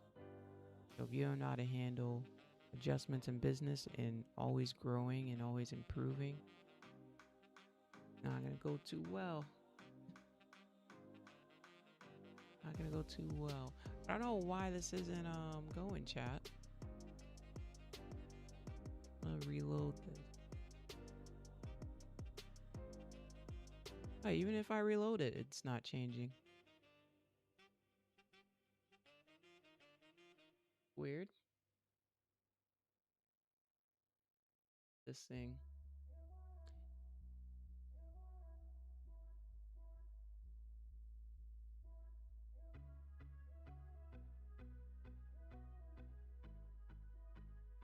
He also said those who trade in the mess are more susceptible to the whims of the market. On average, the type of trading that does the best reminds me of you. Oh, thank you, Mayo. Appreciate it. Yeah, I mean, it's because people people come into this thinking they know everything. They don't have years of profitable experience. Not years trying to trade. Years of being profitable is way different than years of struggling trading, right? It's a whole different type of and trading will humble you. It doesn't matter how much experience you have. It's always here to knock you off your high horse. You get on. It's always there to humble you. And a lot of these traders, again, you know, they talk their talk, but they haven't been profitable for years, so they haven't seen their strategy in different markets. They just haven't. They've only seen their strategy in market conditions that work well. But everybody gets hit in a certain amount of years of those conditions that will make you go, oh wait, what's going on here? You know, it may not be that big of a change. Sometimes the market likes to drag out moves.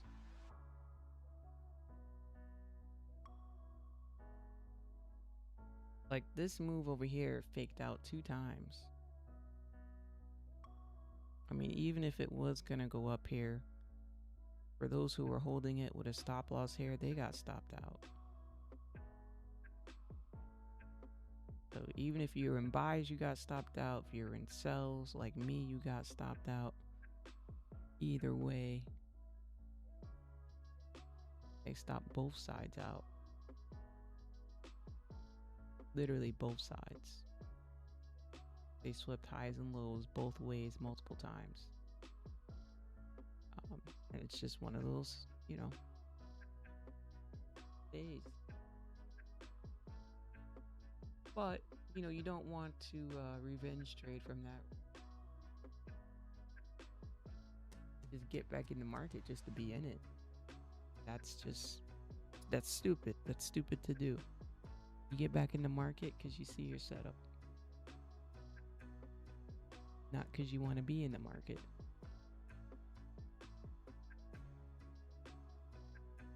This looks ridiculous. Holy. Let's take a look at the opening range. I just want to draw a little top and bottom on it.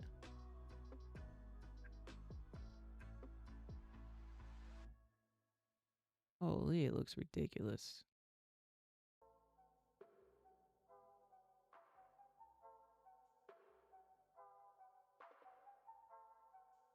Truly, truly.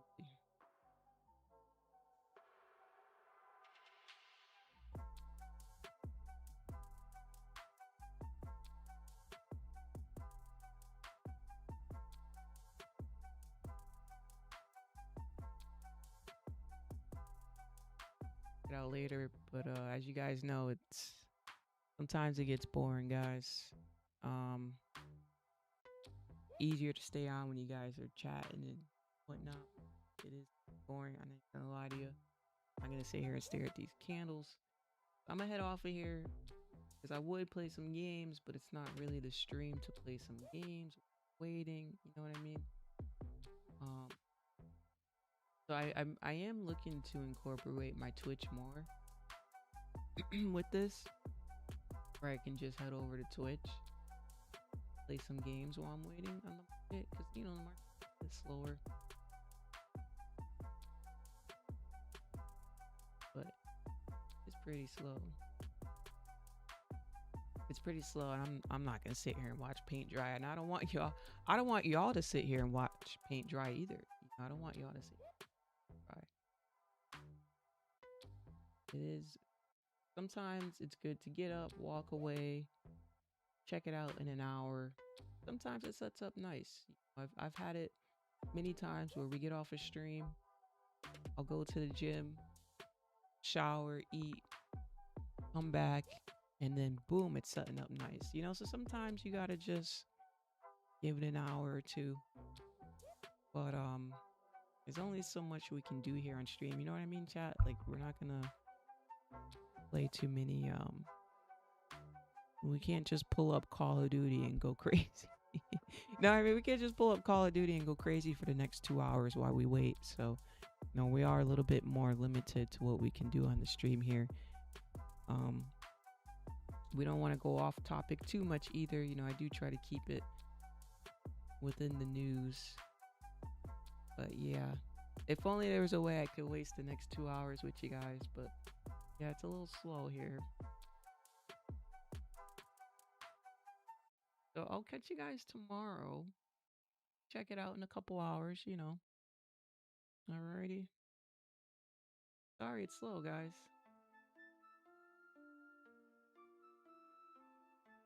I'll peek with it. We'll see what happens.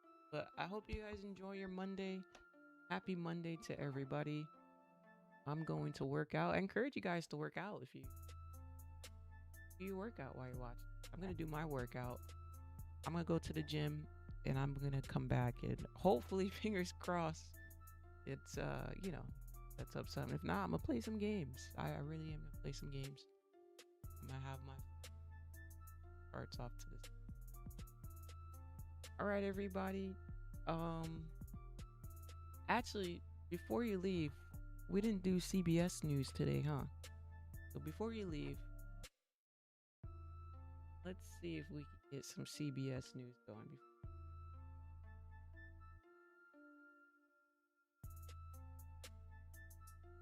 Wow. First thing I see when this pops up.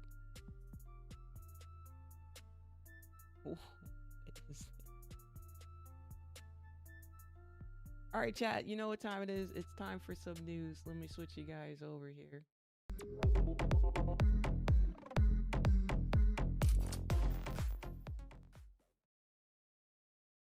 Yes, yes, yes. It's that time. That time. You like that little news funnel? Trump threatens Oman. Iran war and stalemate as 60-day talks window ends. 60-day talks. The 60-day deadline for the U.S. and Iran to negotiate a peace deal and reopen the Strait of Hormuz is expiring with no agreement in sight. Let's do it. Yeah. Wow. Why does this picture get me every time I see him? Every single time. I don't know what it's about the picture. Trump threatens to bomb Oman. This was about 15 minutes ago? 16 minutes ago. This was 16 minutes ago, chat. Here we go. Trump threatens to bomb Oman with Iran war struck in stalemate as the 60-day negotiation period ends.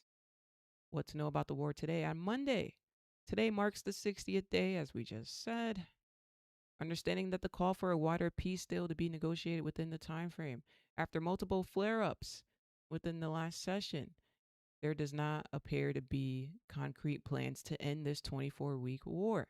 President Trump threatened Monday to bomb Oman if the country gets in the way of U.S. efforts to reopen the Strait of Hormuz. Mind you, last week, he said that we had control over the strait, which you guys knew was false. We all knew that was false. But I'm just throwing it out there to all the Trump supporters, to those who say he don't lie. Last week, he told y'all gas prices was going to be down to $2.50. And last week on Friday, he said that the U.S. has control over the strait, which is absolutely false. We never had control over the strait. Just saying. Earlier, Iran's foreign ministry spokesman said Tehran, I don't know how to pronounce that correctly, had reached an agreement with Oman regarding future shipping routes in the strait. Oh, I see. Okay. So Iran had an agreement with Oman regarding future shipping routes. That's why Trump said 16 minutes ago, now 17 minutes ago, that he's threatening to bomb Oman if they get involved. So basically, Trump is saying, hey, you're not negotiating nothing with Iran. We're, until we get our stuff done. Don't get involved, basically. Jared Kushner, President Trump's son in law and advisor, met Monday with Prime Minister Benjamin. First of all, the fact that your advisor is your son in law says it all for me. because obviously it's going to be a yes man, right? An advisor is there to tell you, hey, I want to make the decision. Hey, you're out of line, right? Advisors are there to get you when you're out of line, right? They're there to help advise you. And we all know that the son in law is most definitely, most definitely not advising in a way of other than yes men. Um, it says he was holding talks with Hamas leaders in Egypt to discuss the latest U.S. backed peace proposal for the Gaza Strip. The Netanyahu rejected the U.S. backed proposal last week, as they should. Pentagon signs $22.9 billion deal for Tomahawk missiles amid reports of shortages. Yes, but also to remind y'all, months back, right before gas here is 419, you know it. Months ago, right before this war happened and started, right before we started beefing with them about the strait, our head advisory of war, who knows his stuff, okay, he knows his stuff. He's been doing this for over 20 years. He quit, by the way, guys, now. But back then, months ago, he told Trump himself, we do not have enough to do this war. Because he knows. He's been doing this for a long time. You know this is going to end up being a long war, right? So I just want you guys to know, and it wasn't just him, but other advisories in the military. Trump has been told multiple times that we were going to end up having shortages. We didn't have enough equipment to hop into the war. Just so y'all know. Okay? Just so y'all know. He was told there was a shortage. And still wanted to hop into this war. Acting U.S. Navy Secretary Hung Kao said the contract will accelerate Tomahawk missiles delivery to our warfighters at unprecedented speed. How though? Don't it take a while to make those? It also it also takes 5 years to make a Tomahawk missile. That's what I'm saying. How they saying they're gonna get it at a speed, but it takes time to make them. So are we making them cheaper? Because I don't know about y'all, but we better have the strongest missiles possible if we're defending ourselves here. You can't be building no weak missiles. It take a long time to build these. Now you're saying you just signed a deal and we're going to get them quick. How quick are we getting them? And are you using different, like what? I'm just saying, chat, just being realistic, chat. If it takes time to build something, how are we just going to get it like that? I don't know. We'll see, though. Maybe they're hiring more people to build faster. I don't know. An analysis by Center for Strategic and International Studies think tank released last month found the U.S. stocks of Patriot and THAAD air defense missiles have been slashed by the conflict with Iran. Before the war began in late February, the U.S. had more than 2,300 Patriot, more than about 450 THAAD interceptors. Figures that CSIS estimated have been roughly halved or more. Oh, I don't know if you guys understood what I just said, but basically we had about 450 interceptors, right? Missile interceptors. They're saying where we're at right now, that was in February, we've used about half of them. Just on this war, we've used about half of them, chat. So again, I know like a month and a half ago, someone on stream was like, oh, we're going to win. We have missile deceptors. And I'm like, I don't know if you guys remember the comment someone made about the missile deceptors. And I'm like, yes, dummy, we have missile deceptors, but we're going to eventually run out. Hello? We're going to, you know, like, what do you think? We have unlimited deceptors? There's no unlimited anything. Things have to be made, right? It's just like a gun. You think a weapon has unlimited ammo? No, eventually you run out and you got to reload, right? Like,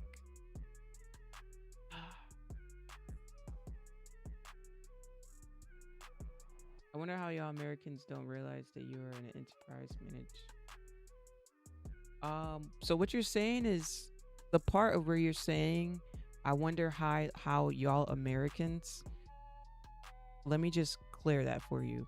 Most Americans understand what's going on and they have no control over what's going on. Remember, you are seeing news and social media. Most Americans are very aware of what's going on, don't like what's going on, and we have no control over it. We are controlled here, okay?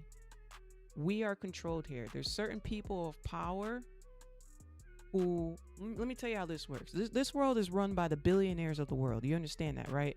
So when you're on the evil side, you get brought up. You realize that, right? When you're on the evil side, we bring you to attention. The people in the back who disagree stay in the back. Right? So when you're seeing news about Americans and all these other things, that doesn't represent every single American. You're seeing a very small percentage. Small percentage of Americans is what you people see from other countries. Does that make sense to those who are not American? Let's just make that very clear. Again, the crap y'all see on the internet, on social media, what you see going on in the world, you need to understand that those who agree with it get brought up. They get pushed to the limelight. They get hired up in government, right? Because it's all about the agenda. Everybody else who disagrees got no damn choice but to sit here and deal with it. Or move to another country. But just like kicking the president out of office, do you realize if this was Obama making these decisions, they would have been impeached him? Do you realize why we have an impeached law for presidency? For crap like this, notice that it's not being used. You see that, right? You see how like we can't use certain laws at certain circumstances because we're being controlled. So when you say y'all Americans, realize that us Americans, by the way, I'm Native American. So I'm half Native American. So I actually am American. But for when you say y'all Americans, you're talking about a tiny percentage. Okay. Your talk goes with the music. You guys are funny. We have no control. Trust me. If we could do something about it, we would. Trust me. Again, you guys got to really pay attention because clearly he's not being impeached. Like I said, if this was Obama, Obama would have been impeached. Obama would have been impeached by the end of February. Say it ain't so. By March, they would have had Obama up out of here if he was doing this crap. But it's Trump. Now, all of a sudden, Americans can't impeach their president. Oh, now we can't kick out the person. Oh, now we have no control. Isn't that funny? They get to pick and choose when we can make decisions. And that's how they want it. It's all about power and control. Power and control, chat. Greed. All of these things you guys see rule the world. Right? That's why you see these look at the Epstein files. Where are they at? Release them. Why are we holding off? You see that, right? You see that. You see how they hold them off? But let it be somebody who is against the government, against Trump, against the policy. If it was somebody against Trump in the files, do you know how quick those files would be released? So, now we have a reason to go get him or her. Now we have a reason to go arrest you and get you on up out of here. You have an opinion that's way too strong. We got to get you on up out of here. You see how that works, chat? Anytime you go against the major agenda, we got to get you on up out of here. If you take a look at history repeats itself. A lot of people got on up out of here because they spoke up. So like I said, it's beyond me that we haven't been impeached just yet. Also, for those who don't know, he's going to be, and I won't be surprised, I don't know if you know, but he's trying to run another term. Did you guys know that? He's trying to run another term after this. So when I said this is over in January 2029, he's trying to be here another 4 years after that. Now you may say, well, Linz, he already had a presidency term. This is his second time in office. You're correct. What's the law in America, guys? What's the law? The law is after your 2 terms, that's it. You're cut, right? That's it. I don't know if you guys know, but you can look this up because Trump filed for it and he's pushing for it to be the first president, because we always want to go down in history, to be the first president to run 3 terms. Yep, there's only 2 allowed, but he's pushing to be the first one to run 3. Did you guys know that? You can look it up. You can look it up. They've talked about it on the news.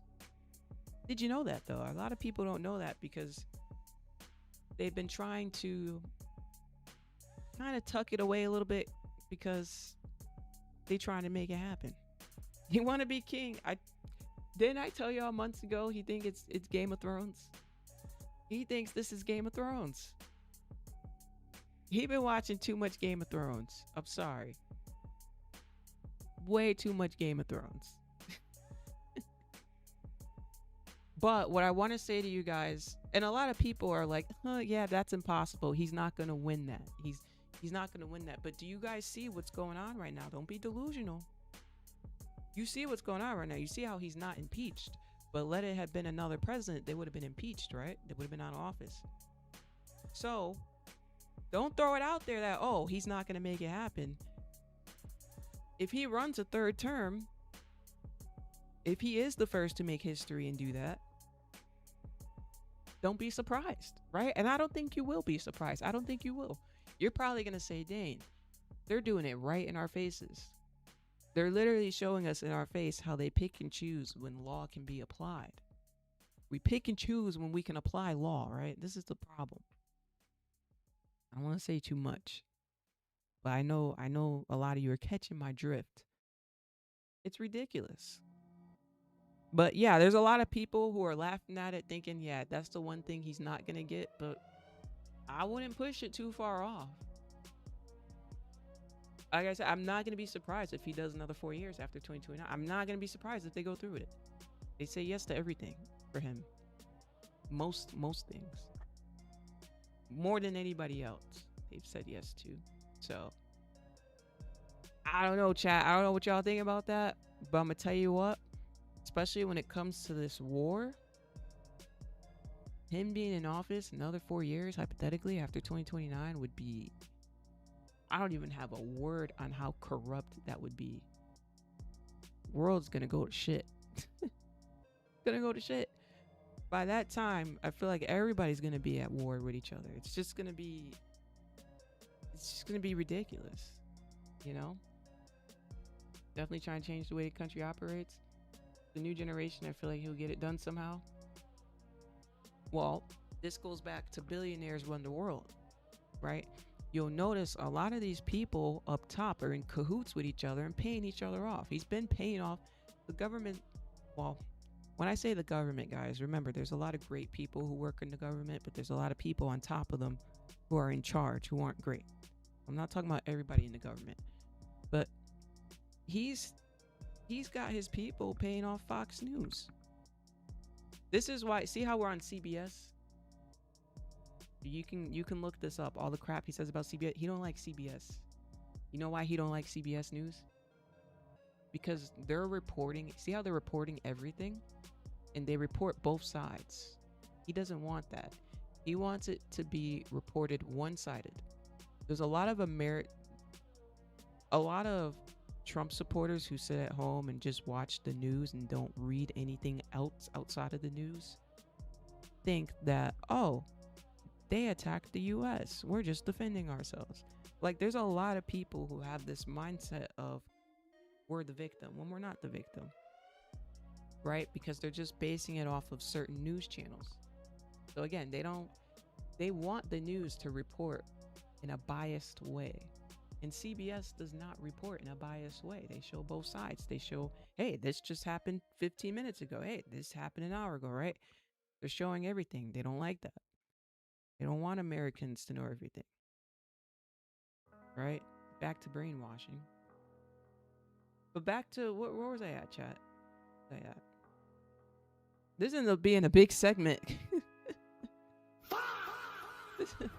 This news segment ended up being a big segment, but dictatorship 101. Literally. But yeah, he was calling out CBS a couple months ago because he was pissed. He was trying to get some of their writers up out of here. Why? Because he's got money and he's got connections. That's where I was at. I was talking about. So the people who have the most money in the world, you have to think about it. That gives them a lot of power, right? And they tend to chat with each other. This is, and they all got blackmail on each other, chat. They all got blackmail on each other, okay? They don't even trust each other, okay? You see what's going on. And they do these things, right? They got enough money to pay off judges. They have enough money to pay this and that. Hush money they have, right? As we like to call it, hush money. They got that, you know? Is everybody in America ready for water to be rationed? Oh, yes, we are dealing with a lot of water shortages. I don't know if you guys know that too. I have been seeing a lot about the water shortages. I'm not entirely do my research so much, but there's a lot of shortages. And I did see something on the about us sharing the not the news, I'm sorry. It was somebody, it was this Republican lady, I can't think of her name. But she was like vote for me and we can stop. I forgot what country it was. Oh, she was Saudi Arabia. She was like, "Oh, vote for me and we can stop Saudi Arabia from stealing water from the Colorado River." I'm like, "Wait a minute. Saudi Arabia stealing water, or not stealing, she said wasting water from our Colorado River. Why the heck is Saudi Arabia taking water from our Colorado River?" Mind you, for those who aren't in the US, that's like in the middle. So like what are we so I'd have to do my research on that. I don't know what they're talking about, but but they did say like it's a Saudi Arabian company. So not so much the country, but it's a company based out of the country that I guess is here. I don't know. But that was the first time I heard that. Anybody know anything about that? He wants to rule indefinitely till death. Oh, I'm sure. I'm sure of it. Rivers and lakes are drying up. Yeah, a lot of climate change is going on too.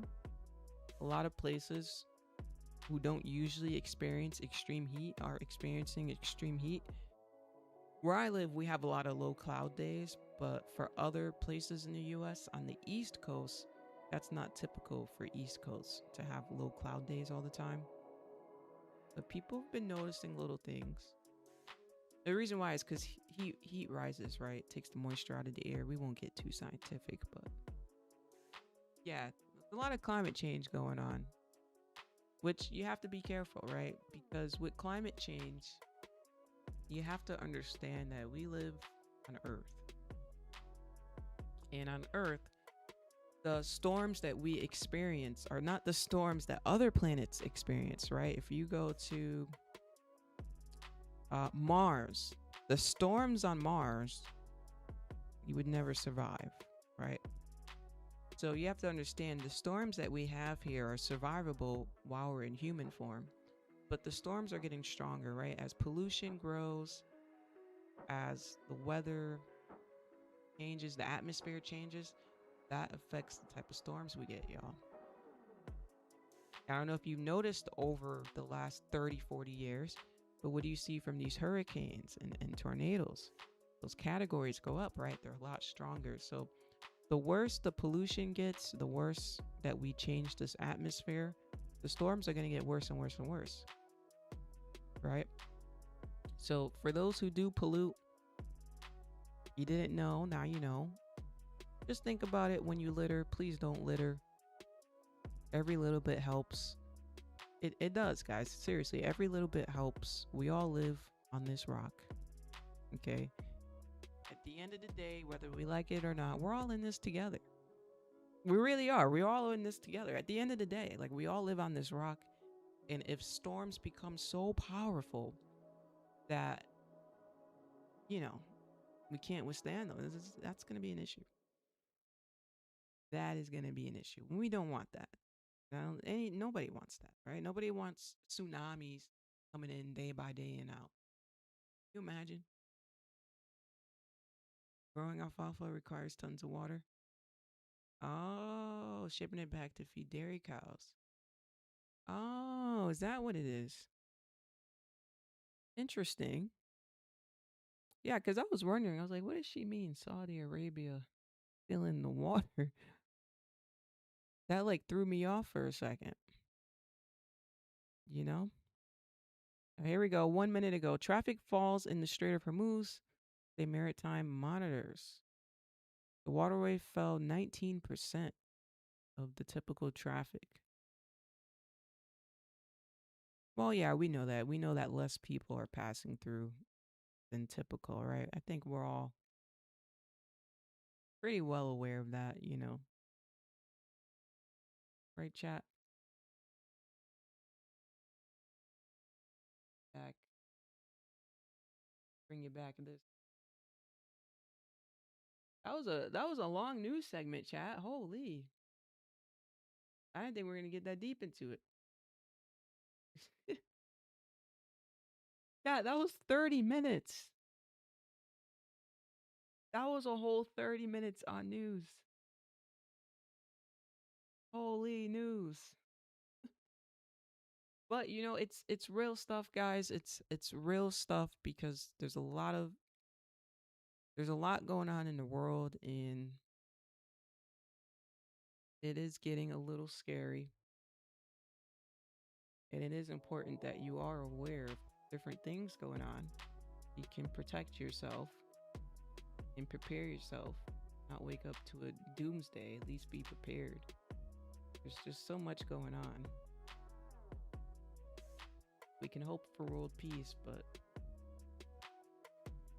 these people are just, like I said, it's all about power and greed and control, and it's disgusting. It's truly disgusting, honestly. Um, that's not what we're here for. You know, that's not what we're here for.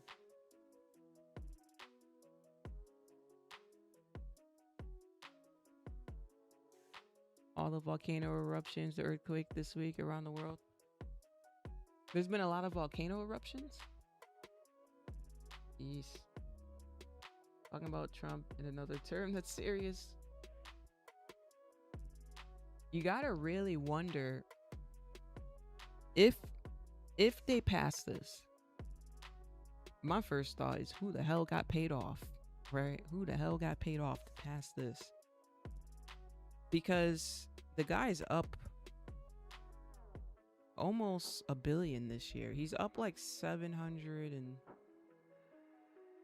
what is it? That's 700 million now. Do you guys know how much money he's making off of these trades? They've been reporting it. They're reporting it and complaining about it, but not doing anything about it. So it's like, why report it? Why tell us and then complain and then not do nothing about it? Do something about it, people. But they can't. He's up quite some money, chat. And then other business deals he's been doing while he's in office. There's other stuff going on. Put it this way. I know you guys probably seen over the years him claiming bankruptcy and different things like that. Put it this way. He got his money back. Okay. So he has plenty of money to pay off whoever he needs to pay to get to where he needs to get to, whatever. That's scary. Think about like Elon Musk. Elon Musk got plenty of money to pay anybody to do whatever he needs. That's a lot of power. You don't, there's an old school rule where you don't want to give someone too much power. Okay, you never want to give somebody too much power, no matter who it is. Chat, that's just in general. Like when Trump first got into office for the second term, when him and Elon Musk were on good terms in the beginning, he gave Elon Musk control over the entire U.S. airspace. I'm going to say that one more time. He gave Elon Musk control over the entire U.S. airspace. Yes, chat. That is a lot of responsibility and power and all the above, right? Just think about that control over the airspace for the entire country. What? For instance, if Elon Musk said, hey, you know what? I don't want nobody to take any flights. You can't go see your family. You can't go on vacation. I feel like building something new. We're going to pause flights for the next 3 months. He could have did that if he wanted to. I'm just saying. If he wanted to do that, he could have did that. Or he could say, you know what? I'm a ban blah, blah, blah, blah, blah. And only rich people could fly. He could do whatever he want. I'm not saying he was going to do that. But I'm just saying like the power is just insane. Insane. Now, don't get me wrong. I'm sure we all know that Elon was trying to get his foot in with the government because, he has his companies. He's got his SpaceX. He's got his Starlink. He's got a lot of great inventions. I don't know him as a person. He does say a lot of things that are questionable to me. But him as a scientist, as an engineer, as a he's just incredible. The guy is like a genius when it comes to like a scientifical standpoint or a computer engineering standpoint. It's insane.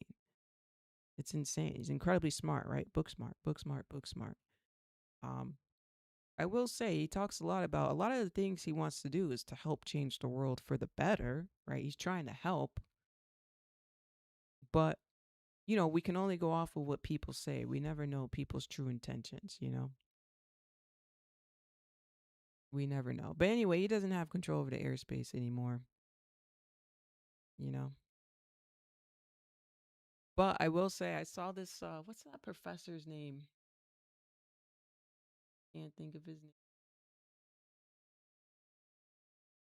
But he's a pretty well-known professor because he has like a podcast now.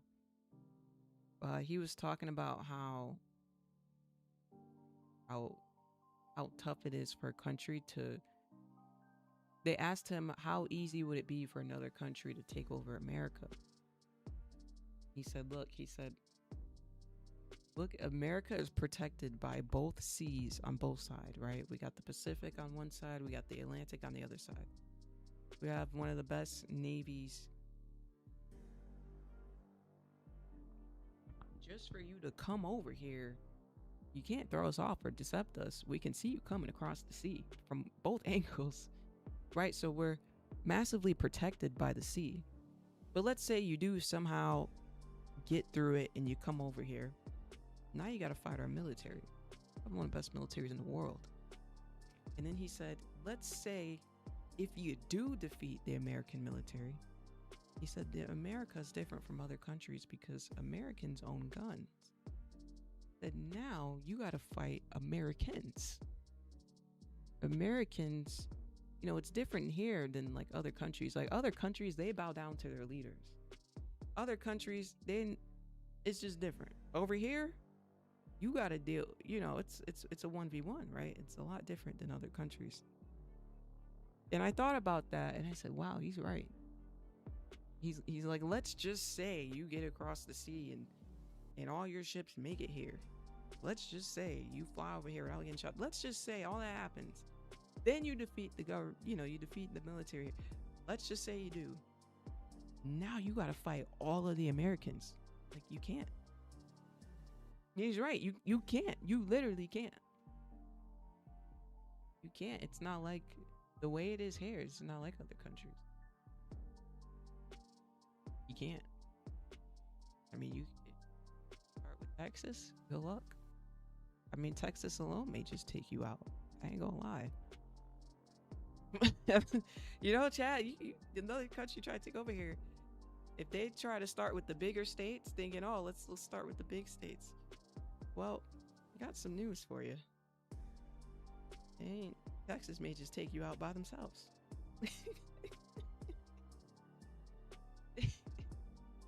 They got it.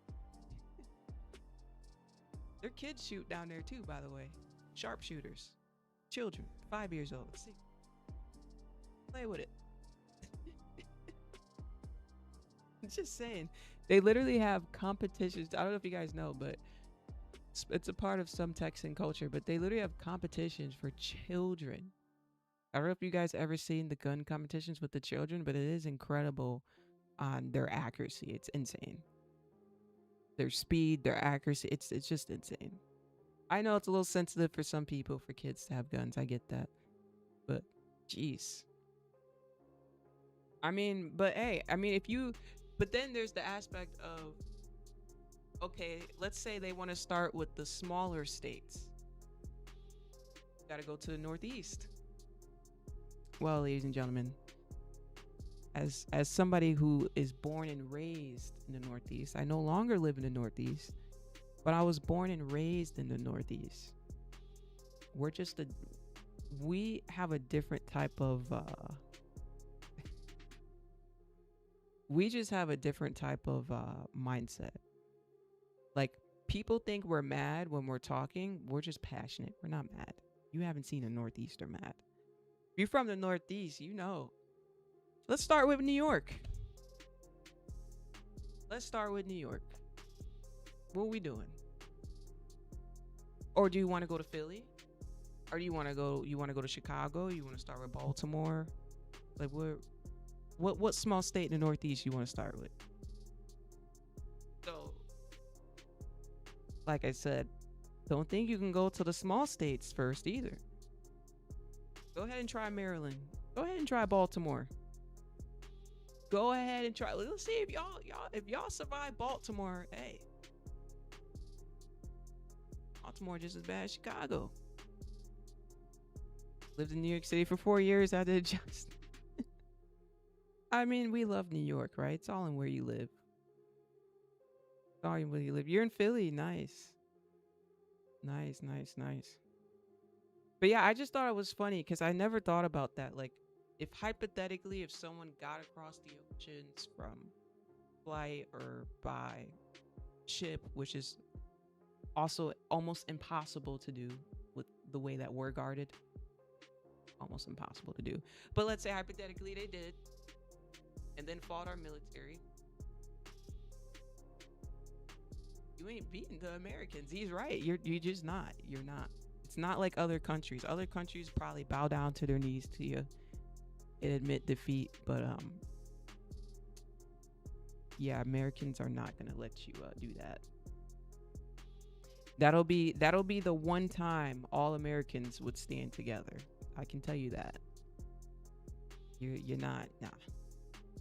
It'll be a humbling experience for those who think they know Americans who have never been here. Or if they have been here, they've been to what, 1 or 2 states in one city, 2 cities. You realize every state, for those who don't live here, every state, it's like its own country. No, let me say that for you again. Every state is like its own little country. Because within that state, there's different cities. There's different districts. There's different towns. Even within there, you can have a whole different experience in the same state if you grew up in this city or town versus if you grew up in this city or town. Or if you grew up on this side of the state or if you grew up on that side of the state, you can have an entirely different life as if you were in 2 different countries. For those who don't know. So, it's different out here. The free state of Florida. Oh, I didn't even think about Florida. Let them bring it to Florida. Florida's a different breed of people, man. That's a different type of people in Florida. It's just different. It's just different. We got something in every state, y'all. Y'all know we got something in every state. It's there's no way. You just can't take it over. You just wouldn't be able to. You can't take over Florida. There's no way. Florida was the first state I thought of. We different, yeah. But yeah, like I said, I think that would be the only time in history that Americans would all stand together and we're always stronger together. Right? We're always stronger together. If only we can impeach certain people, you know? Too bad we can't. But I will say, I am proud to say that I know we would all stand together. I'm sure everybody can agree on that. We got some strong, yeah, all New Yorkers, yep. All New Yorkers, all Texans.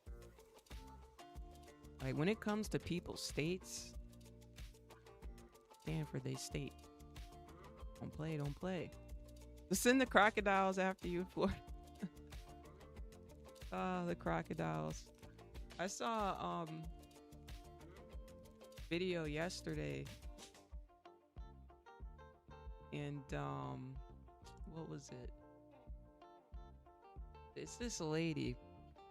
She moved to Africa. She moved from America to Africa, and she's in this like shack hut, her home, and she's filming, and then she looks up, and it's a, I don't know if it's a, I don't think it's a python. It's bigger than that. It's one of those big snakes. Look like an anaconda. Oh my goodness. Its head was sticking out of the ceiling, and she panicked. I gotta find that video. I was like, oh no. Oh no, what do you do? Only way to defeat America is not through war. You think people's well-being, morality, make them self-destruct? Yeah, they're already doing that. They're already doing that. Morality is out the window. It's biochemical warfare, right? We're being poisoned by our own country. We're literally being poisoned. So, biological warfare is exactly how you beat. Well, not just America. I guess anybody. Right? They get us sick. We get these cancers from the food we eat. Eat these foods for 20, 30 years. We develop cancer cells. You may say, well, Lens, how is it legal to put this stuff in the... It's legal because it's microdosing. It's so tiny that when you eat that food, will it affect you? No. But if you eat that food every day for years, will it affect you? Yes, eventually you have growth. In fact, you guys can look it up. They recently filed something. I don't know what it's called, but it was recently just filed where you can't sue for your health conditions on the food here. You can look it up. Just reported. Which is ridiculous. But yeah, it is unfortunate. But the reason why we have biological warfare here, and we have the manipulation of certain neighborhoods, is it's all control. All control, guys. If we keep people in certain areas, they're typically gonna have the same mindset, right? When you keep people in a low poverty area, that poor child who doesn't, that poor child who grows up in a low poverty area, grows up with abusive parents, neglective parents, absent parents, maybe drugged out parents, friends and family, same thing. A kid has no structure. You're raising a very specific type of mindset of person, And it repeats. The cycle repeats. Don't get me wrong. Are we all human? Yeah, we're all human. We can make our choices. I get that. But you got to understand that people are programmed with a certain mindset, right? We're all programmed from the mindset of how we were raised and where we are now. Everything you experience in your life has programmed you to think the way you think and feel the way you feel. One of the hardest things to change is your mindset, because it's been programmed since you. So, this is why, ladies and gentlemen, when it comes to trading or bad habits or discipline, it's hard for you to change it because you have to rewire your mindset. You gotta rewire the way you thought your whole life. Right? The way American culture is brought up unless you have extremely disciplined parents teaching you discipline, you're already programmed to not be disciplined. Why do you think so many people aren't disciplined?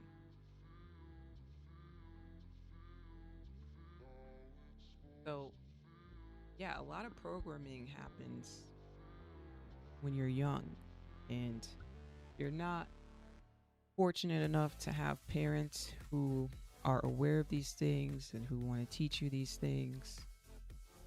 Unfortunately, your result is going to be your result, right?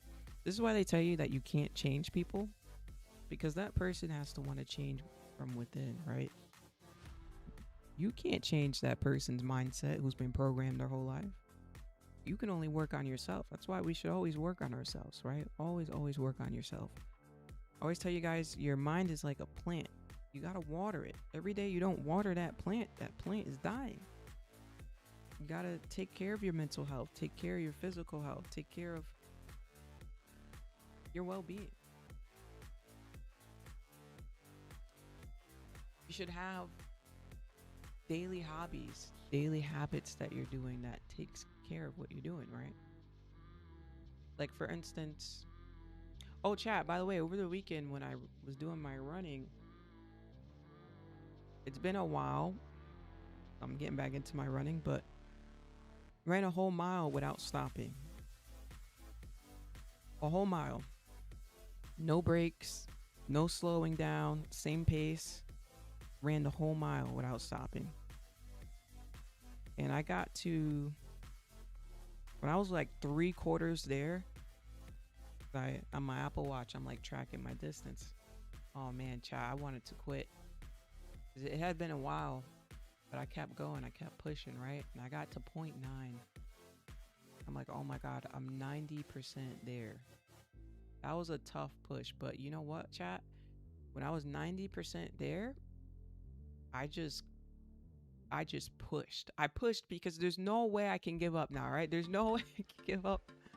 I wanted to give up a little while ago, and I pushed and I hit that mile, and you know how I felt? I felt so achieved, right? So my point in bringing that up to you is running is a good example of your physical health, your discipline, mental health.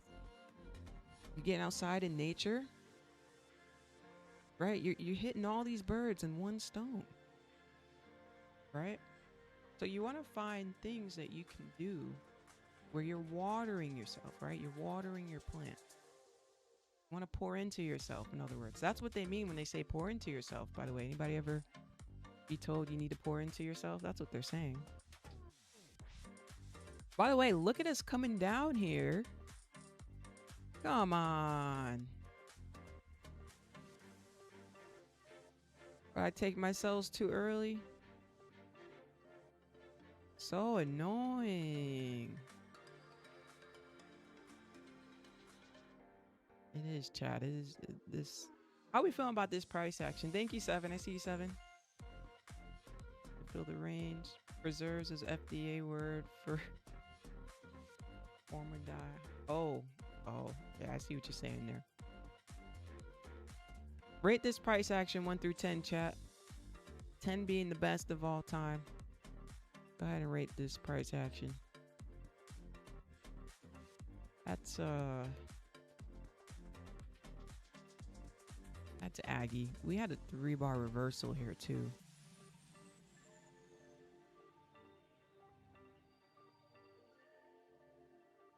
And a lower high.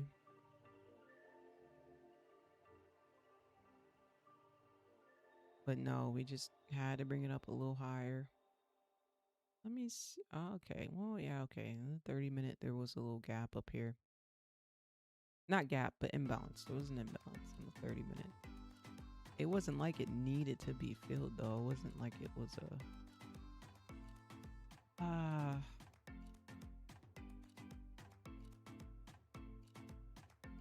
That's terrible.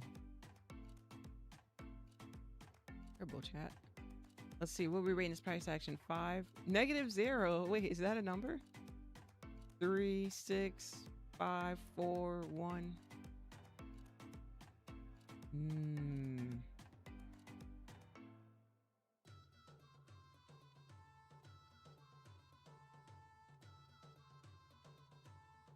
Well, okay, we can say for the morning it was, yeah, the morning was a little annoying.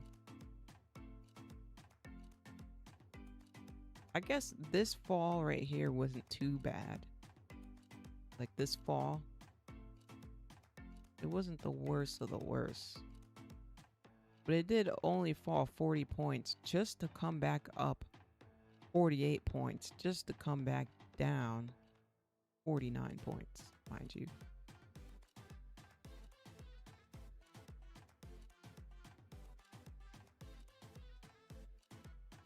Man, when was this breakout? 10:28. This breakout was 11:32, so an hour later. Hmm.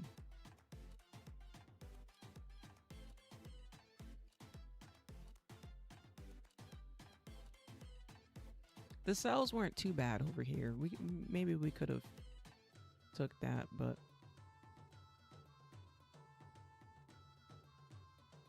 maybe we could have took that. Chat, would you believe the stop loss would have been 20 points? 20 points. When's the last time I had a 20-point stop loss? In fact, when's the last time you had a 20-point stop loss? Is the real question. I'm a bit surprised. That's surprising. But, I mean, hey, volume's slowing down, so...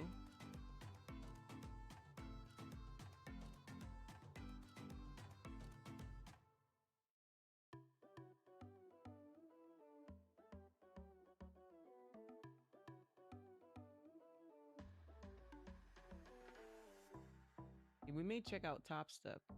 Check out Top Step. Speaking of Top Step, they just tweeted something. Which part of the prep, trade, reflect framework do you struggle with? Prep, I don't plan enough before the session. Trade, I lose discipline once I'm in the market. Reflect, I don't review my sessions enough. Huh.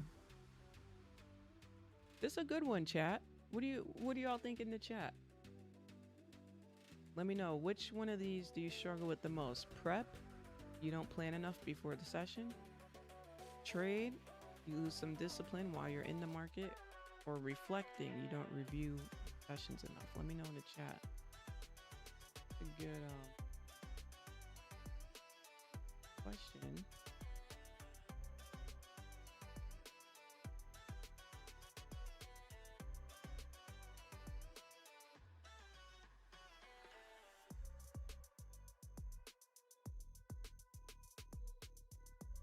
Sorry guys, I'm scrolling and never know when you're scrolling on it. Discipline, okay. Sometimes that happens, right? You're looking forward to being disciplined, you got it. Then you enter the trade, and then sometimes it may go a little backwards, huh? I'm thinking the sell up here was okay. Other than that, I'm not really seeing much that I'm liking on this today.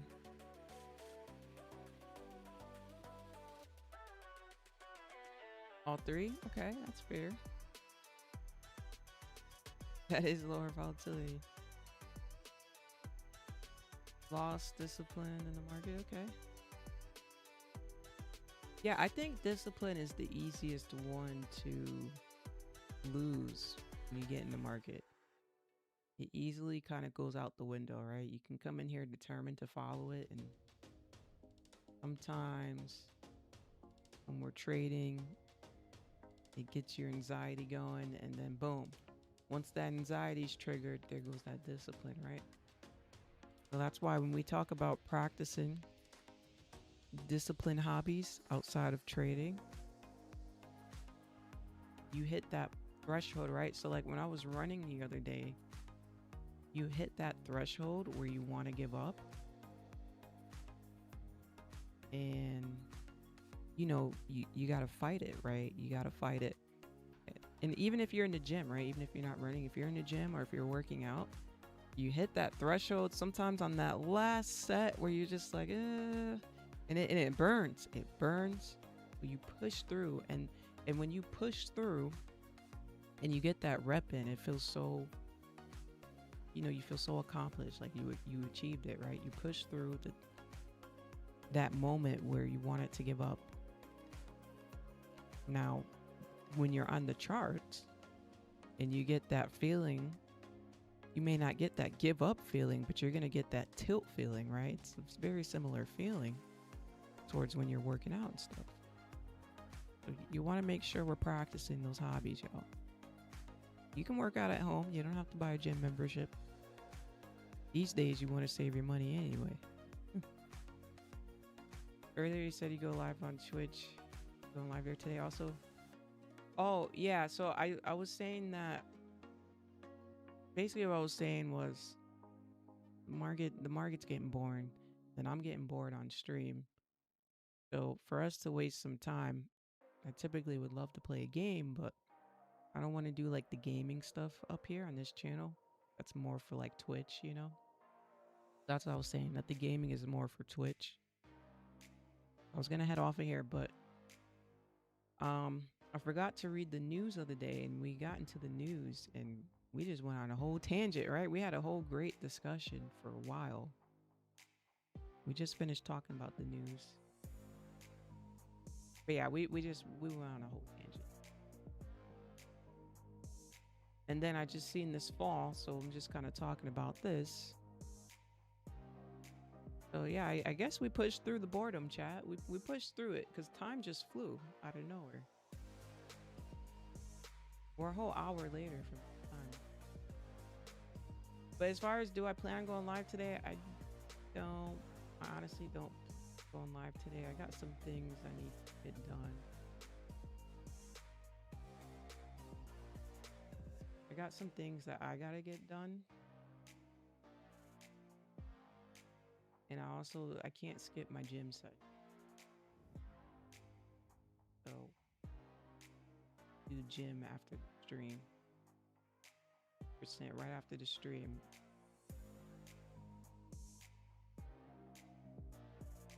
Get me all locked in. All the way. Okay, here's something Tradeify just posted. Let's see, a Jeopardy question for traders. Quick, A, B, C, or D. Your trade is up $2,500. What do? A, take profit.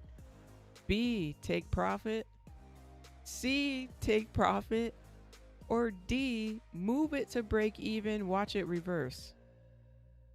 What we doing, chat? Today's been a long Monday. It has, yeah. It has. And maybe you guys were falling asleep with me earlier, for all I know. This market just wasn't, it wasn't budging. Let me know in the chat. Your trade is up 25. This is so funny. It's funny because, remember, they get to see all these tactics, right? They see your unrealized P&L, chat. The prop firms, all the prop firms, if they want to. So they have a lot of data on everybody, and you know what most people do. That's funny. Who stops to break even? Like that kid that was up 100K, lost it all and blew the challenge. That's just like, what's that girl's name? Susan, that was on Top Step. Susan on Top Step. Now, this was like 2 years ago now. But she was up like 40K, and then she was up like 60K. And all she had to do was lock out the account. And Top Step said that they called her. They literally called her. She's trading in a live account, by the way, y'all. They called her and told her, hey, lock out the account because this is your 5th day. Like, you're going to get a payout. So lock in all that money. She made all that money that day. Chat, I kid you not. All she had to do was lock out the account, like they said. Up 60 grand. Trade is closed, by the way. Not unrealized P&L. It's full P&L. She closed the trade. She's up 60K for the day. All you had to do was lock out. And she could file for a payment the next day because it was her 5th, trading day. The next morning on Top Step, they revealed, unfortunately, Susan lost all of that 60K. You remember that? Yeah, y'all remember that? That was such a crazy stream, but it just goes to show it's like, man, girl, you could have locked in that 60K. You didn't even have to wait. All you had to do was lock out, log off the computer. Tomorrow morning, when you wake up, request that salary check. But no, that was so tough to watch, chat. That was so tough and so sad. And I can't imagine how that feels, like a gut punch. That gotta be worse than a gut punch to the stomach. How would y'all feel, chat? Chat, if I told y'all getting 60K tomorrow, all you gotta do is lock out. You can get your 60K tomorrow. And you decide to just keep trading. Man, I don't know. That's a tough one. I don't even know how she handled that. That's tough. But, no matter what kind of trader you are, no matter, discipline is always going to rule your success, right? You got to have that discipline. Feel sick to my stomach. Would have cried. She also could have been embarrassed too, because I noticed after that, Top Step started revealing more of how like you can be anonymous. So you can be anonymous. They have like a sheet you can fill out. So you can be anonymous. And then you notice they stopped the shoulder tap. It was called shoulder tap, if you guys remember, where they kind of, hey, let's tap a live trader on the shoulder. Hey, you may want to do this. It's just to help you out. Just coaching to help you out. At a real proprietary firm, they would do that. I get it though, you're in front of thousands of people, so it's a little embarrassing maybe. But at a real proprietary firm, they would call you and tap you on the shoulder. But yeah, they took that segment away, shoulder tap. They did take that segment away. So I'm wondering if it was around that time, a little bit after that, they stopped doing shoulder tap. I'm wondering if maybe people were uncomfortable with it. They don't want to be called out publicly, I get it though. It is embarrassing. But it does hold you accountable, Like if you guys come to the chat here, or if you guys post in Discord your progress every day, I feel like you guys would do better. Because in the back of your mind, you're like, Dane, I gotta post to the chat today. So I gotta make sure I do well, right? Sometimes it's helpful, guys. If you guys want to do that, I'm all for it. If anybody wants to volunteer, we can get like 10 people to volunteer, so you're not in it alone. You guys want to post your progress every day, I can make like a progress channel in the Discord. And it'll be like your little diary of you posting, hey, this is what I did today. I really think it can really help you guys. Having an audience hold you accountable is very helpful. You need to let some people agree to do it. Yeah, so with Top Step, once you get to the funded, you gotta look up on their FAQs, but there's a form. You have to fill out the form to opt out. Because if you don't opt out, your name and all that's gonna be featured. Yeah, see, back then they were showing people's location. So I get it from the firm standpoint. They're like, hey, look we got all these beautiful people from different places. Right? That's them showing that, no matter where you're from, you can join. But from a security standpoint, I know people are like, dang, don't show my name and where I live. But yeah, you can opt out. But to opt out, you do have to fill out the form and submit it. Once you're funded, you can fill out that opt-out form. You can look it up on their website.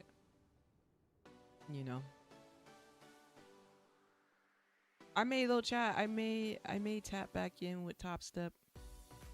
We had fun trading with them last year for a little bit. Well, I may give it a go and try the evals again. Get to the funded level. See if we can get that live account. Let's see if we can get in that competition. That may be pretty cool. May be cool. I think that would be fun to do on stream if you guys could see me in the competition. I think that'd be cool.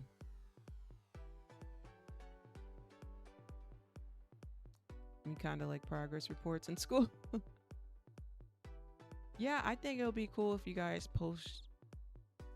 If you don't want to post daily, you can post every couple days or once a week even. I think it'll help you guys.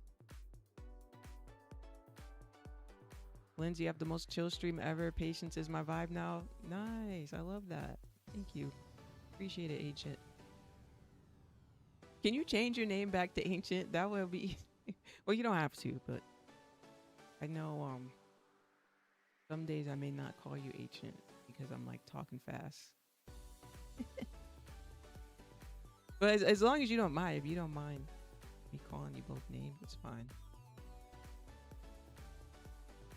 I don't mind.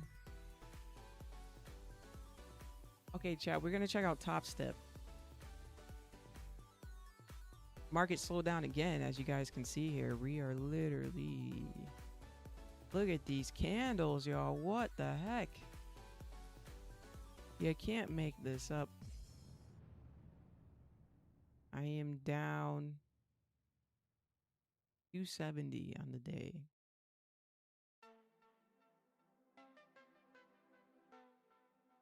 Down 270. If I can make that so you guys can see it. 270.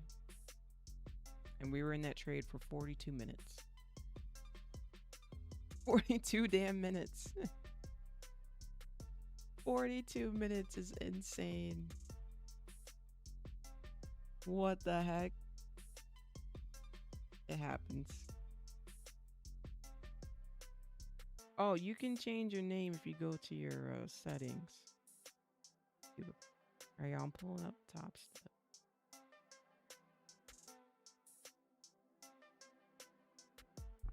Wait.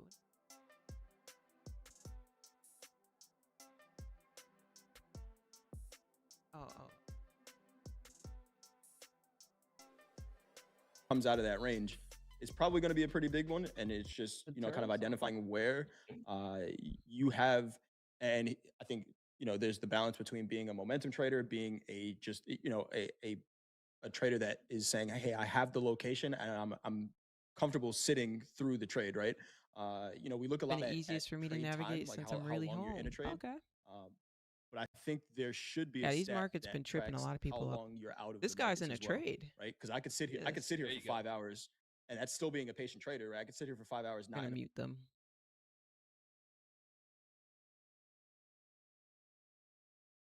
Gonna sell. VWAP George. Interesting name. VWAP George. Yeah, we didn't even test out the VWAP today.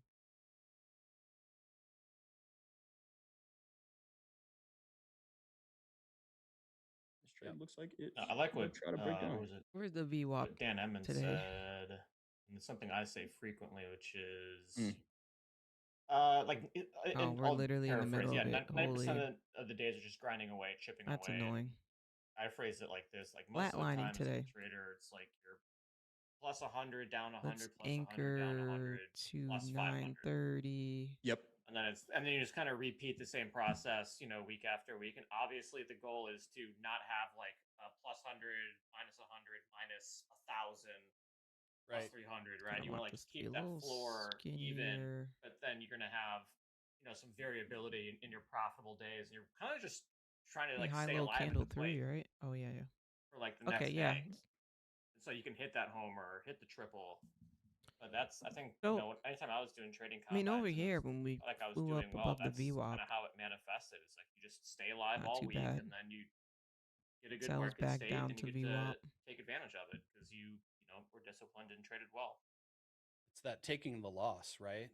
That's huge. It's really hard to overcome. Like nobody likes to lose; they get emotional about it. New 30-minute candle. They also have like this y'all. work ethic, like built in, where the more you work, the more you get paid. That's how they grew up. That's not the case. Entered earlier. What's up, dude? Not how this works. What's up, V-Crow? And that's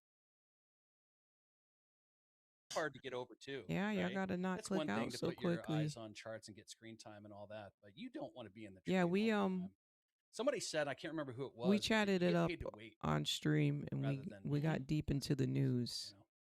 100%. And then time just flew by. 100%. 30,195 last trade here in the Nasdaq VWAP, George. About Yeah, the 15 points moment I in the said I profit was on heading this out, trade. like Did 50 you have a people target to the clicked out downside, of the George? stream, like I instantly. didn't. I was just kind of manually gonna do it. I think I have a Okay. Instant. the previous Instantly, day over close 50 is like people the left. main target. That's Down okay. here at 133, 135 ish, about 75 Okay. points. Let's see how they did in the morning. Kind of range area here between 7,700. That I like, that I do feel like I am now short Delta SanDisk as they are up another 5%. She's in Best, a man. sell. I was into this session. With that being said, thousands. The semi Carving station. ooh, Yeah. I like that. Oh, we lost the same Kinda. amount of money? Oh no, $10 difference. it did like Took another sell there. Oh, when there's a lot in terms of breakouts and the way I trade during slow markets. So, and what does adjusting look like? Dakota's was in a sell. That was the sell we were in, right? Guys, We'll pop here in crude. I was talking about last night. Yeah, I was gonna say I think Similar we know price that's gonna action, be a too. loss. That was the Stopping in trade I cases. took. Sure, Ted, 100%. put a bid down there and go And to lunch. down 4K. Ouch. I mean, Dakota risk high though, so I mean, I'm assuming and if went, he looked at my phone and went, oh, I'm did up lower $400. risk. I can't believe that bid. got Markets hit are and it asleep bounced today, right? Right off it. I'm assuming if When are we gonna pay Dakota did attention to these lower deals? risk, he wouldn't be Well, down Ted, a 4K. couple But minutes here, damn, fast forward. When are we going to see Ted? When will down Top Step 4K. TVC Top Step Ted again? Thursday and Friday, I think. Oh man, that's a long time. All right, we're going back higher. I don't- I'm hey, it's calling up it to you, being baby. down You- 200. please remember to like and subscribe. Well, I'm not calling it, but you know, strategically looking for something else. So, And I MG's guess, So the- well, the chat, if days you just had a grinding away, bad chipping day away. today, if you ain't down 4K, I guess it ain't that bad, huh? Ain't that bad. Let me know in the chat. Are we red or green today? Are you red or green? How you feeling about this?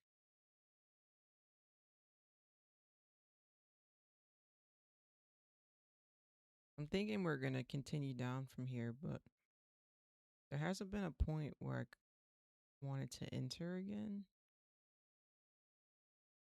I think up here would have been the better entry for the cells. Now it's just kind of standstill here. Yellow. That's interesting. I'm yellow. No trade. Green. Nice. All right. Green by trade at the open. Minus 1K today. Okay. Green today. Just green. Feel okay. Cash markets are flat. So for me, indecision.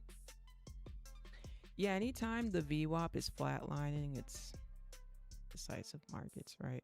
You turn that VWAP. Hold on, guys. I got the bands on. Let me turn that off. There we go. We take a look. Where'd it go? Yeah. Yeah, it's just kind of flatlining. We're above it, below it. Even earlier when I was in those cells, we were in profit for a little bit, but I was holding it. Even here, we were below the VWAP when I was in cells, right? But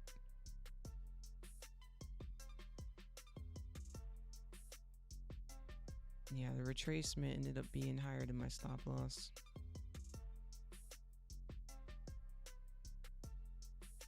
As you guys can see, we completely took out these highs. That's unfortunate. A little bit too early.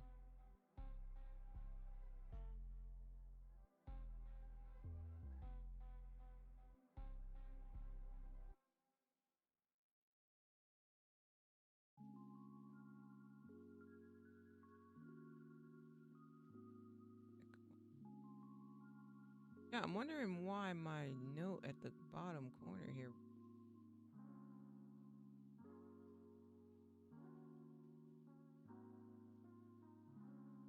So weird.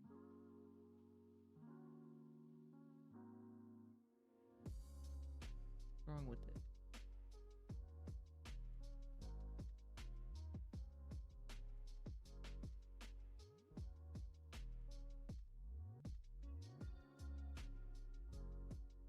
sign off then, though? What are we? 3 hours, 8. Okay, yeah.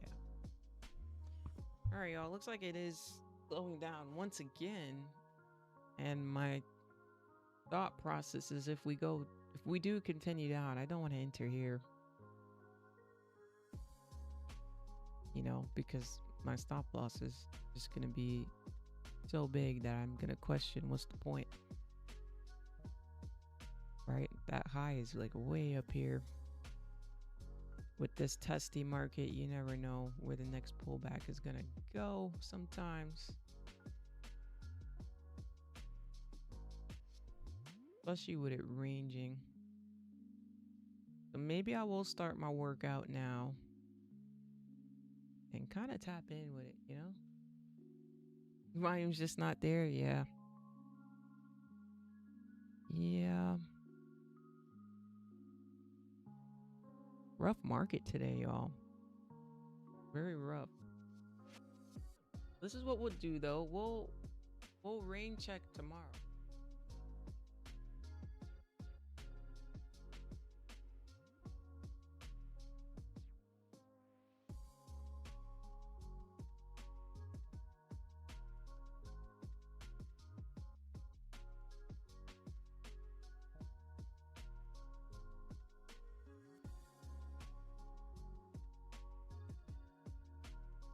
It's gonna end up moving again.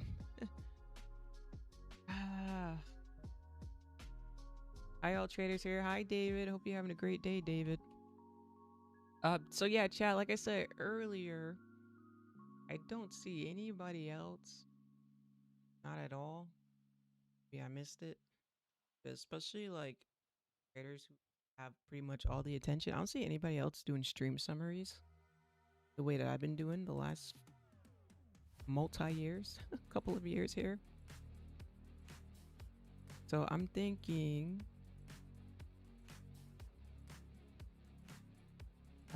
no more trade summaries. I just want to experiment with it because if you guys see the trade summaries, then what's the point of watching the trade? I mean, watching the stream, right? Because it's like, oh, okay, I missed the stream, but let me see what happened. Boom, it's in the trade summary.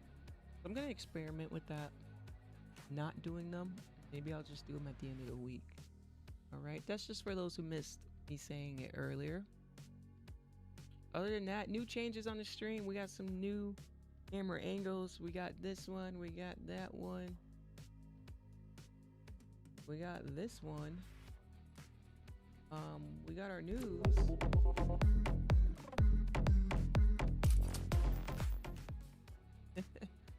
We got a few new things here in production here.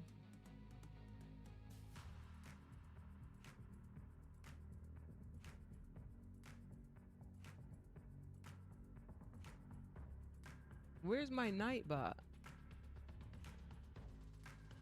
How come my Nightbot isn't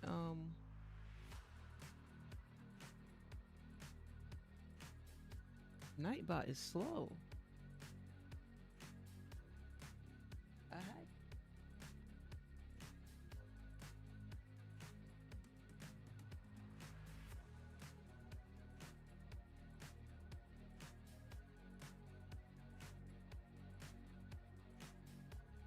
Sorry, chat. Nightbot. You're on Mari's level with the camera angles? That's funny.